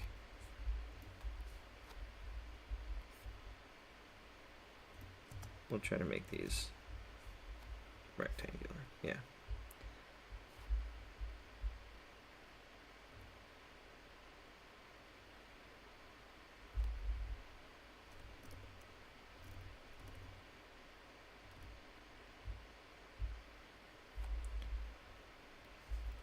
Alright, so they're gonna be hugging again here.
Jemima Chan says, I'd love to watch the rest of this, but it's my bedtime. This is some pretty impressive art, and it's cool to watch you make it. Thank you.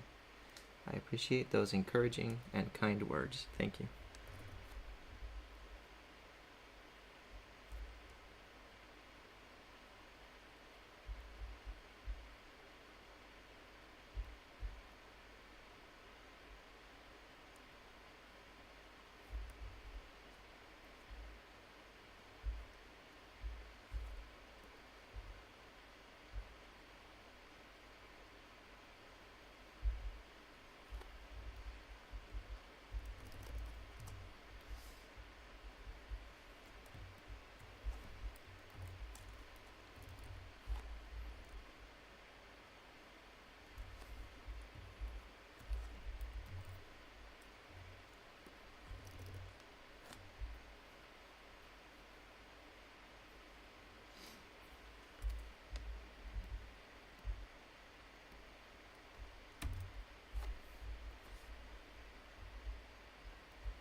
Okay, now we just need a clipping mask for this panel because it's all over the place here.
Okay, got a need for some dialogue.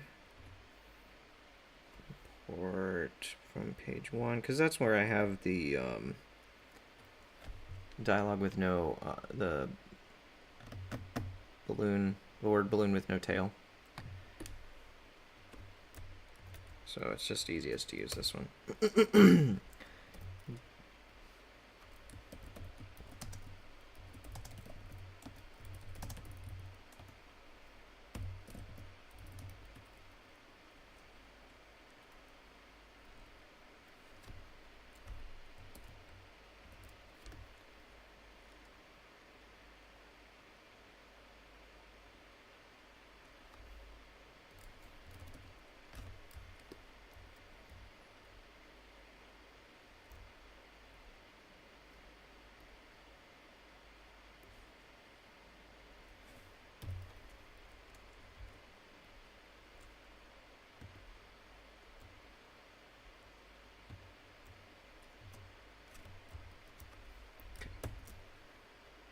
Shoot.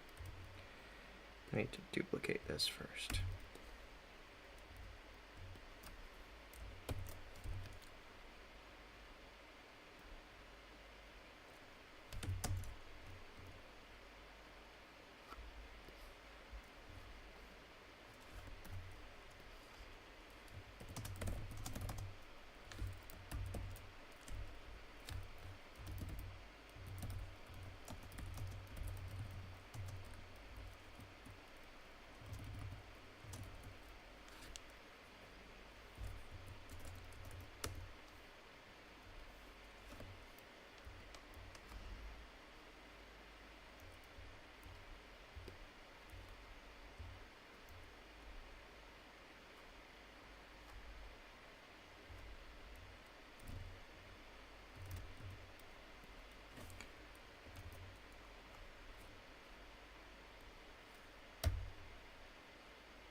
Yeah.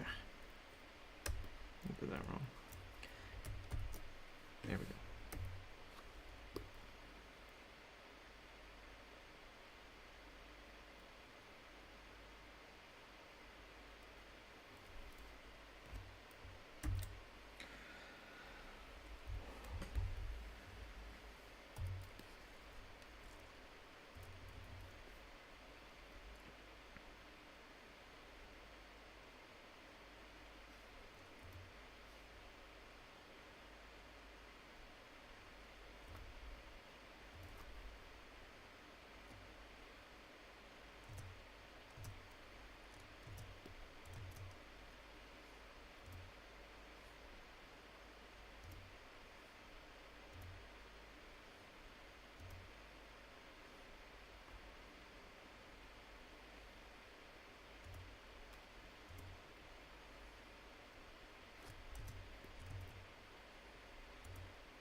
Some mosquito flying in my face.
I worked myself into a corner with this word balloon. I'm going to start over with that word balloon. I needed a fresh one anyway for the next panel. Okay.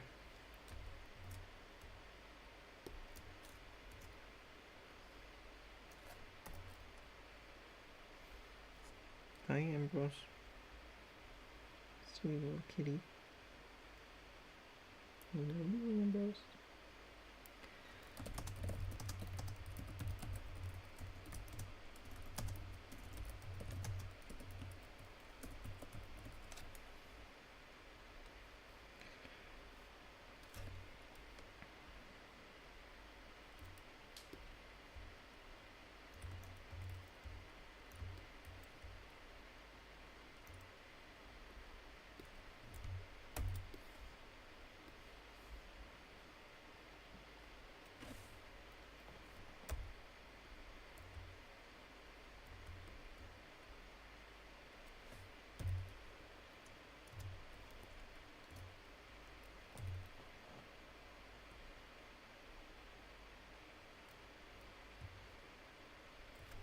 Oh.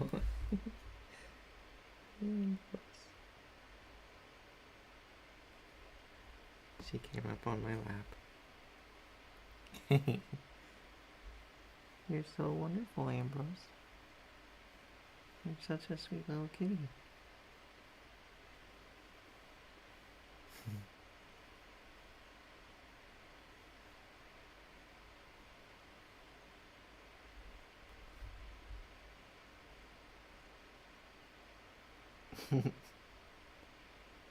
You're so silly, Ambrose.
Okay, guys.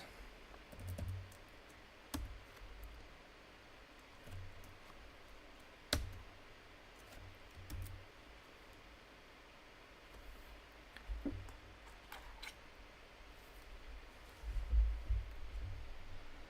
think think that's gonna just about do it for tonight. Might as well try to showcase the final storyboards here for you. I'm gonna have to try to make them smaller on the screen though.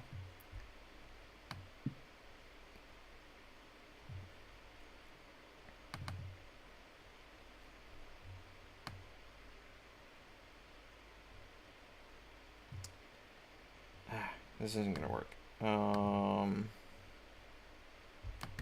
I know. Open with GIMP.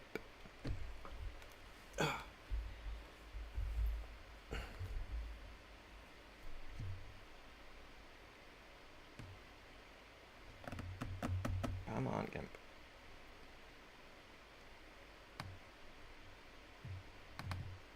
Okay.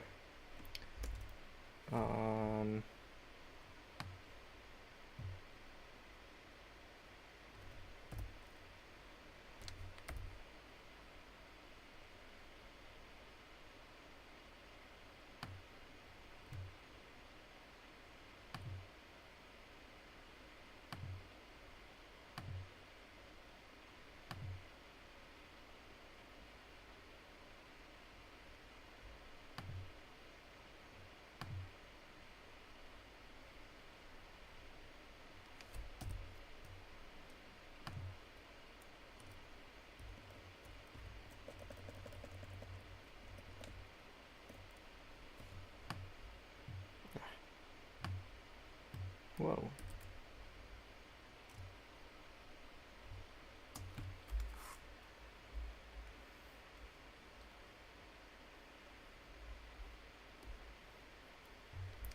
Just whipping together a quick sort of preview of it, I guess.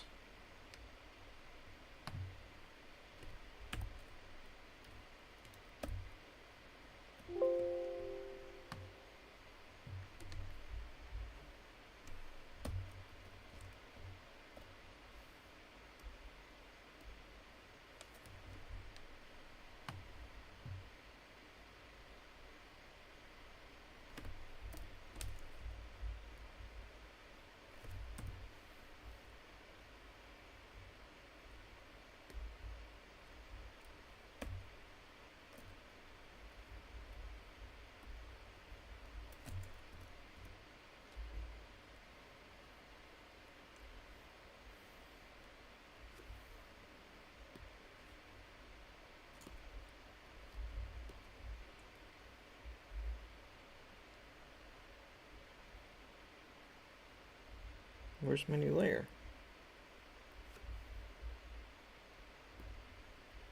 Did I click cancel? Wow, I must be really, really tired. That's just downright silly. Alright, flatten image. Export. Whoa.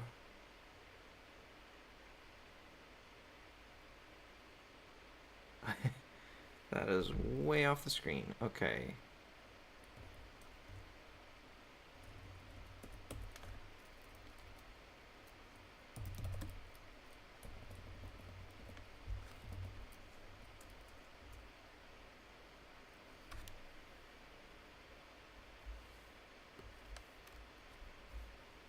Okay. Oh, shoot. Where did that just save?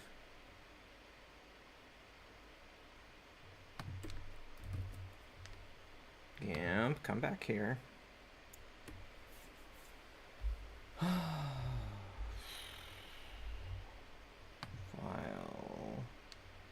Open recent.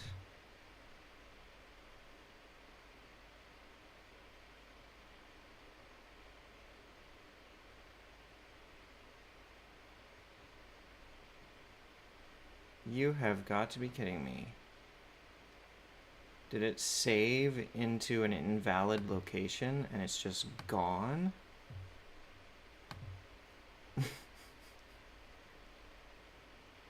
That's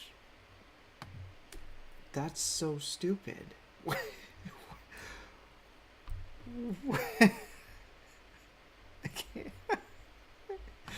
Oh my gosh. I just can't even deal with it with this that kind of crap right now. Oh my gosh. All right. Next time, before I close the document, I will make sure that I know where it's saving.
Okay.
Did I just click cancel instead of save or something? No, because it ended up in my recent file list. Anyway, it's there now. Let me leave that open for the moment. Make sure. Okay, here we go. Yes, finally. Close this. Discard. Close. All right, there we go.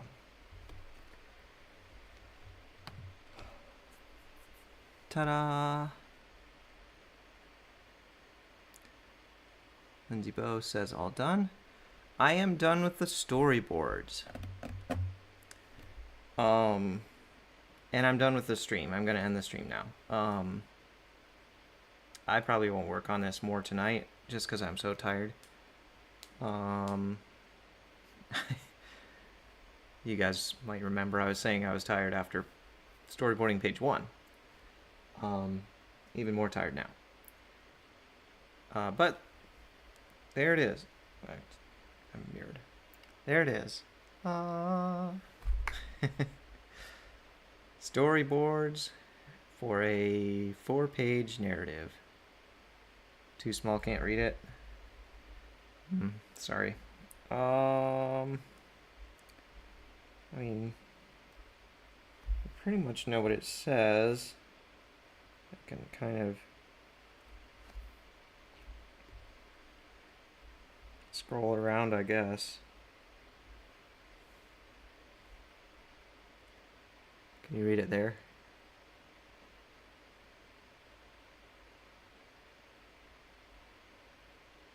And my head's in the way here.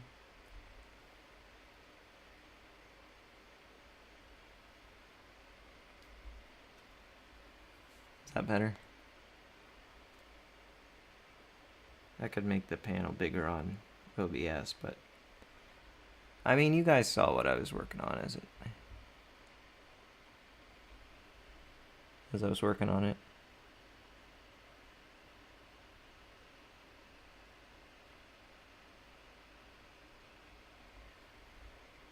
There we go.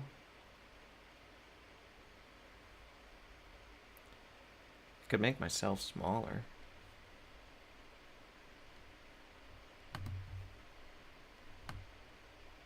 There we go.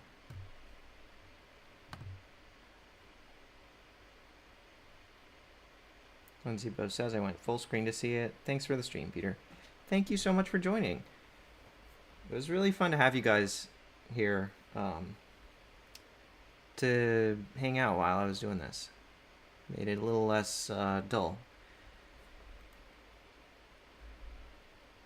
But yeah, I should call it quits for tonight. Thank you all so much. I hope you enjoyed this. Let me know if I should do more like it. I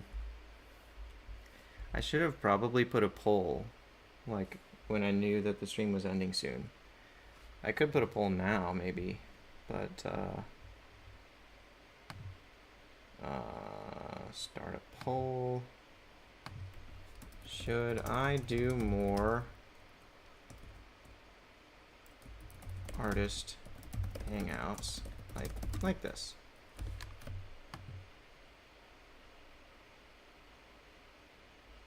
There. We got 2 votes. All right.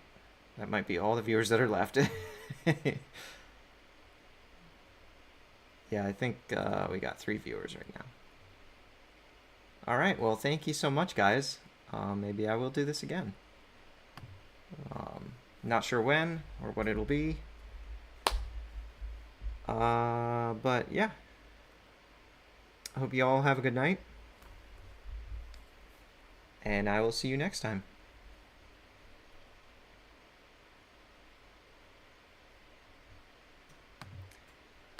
Bye.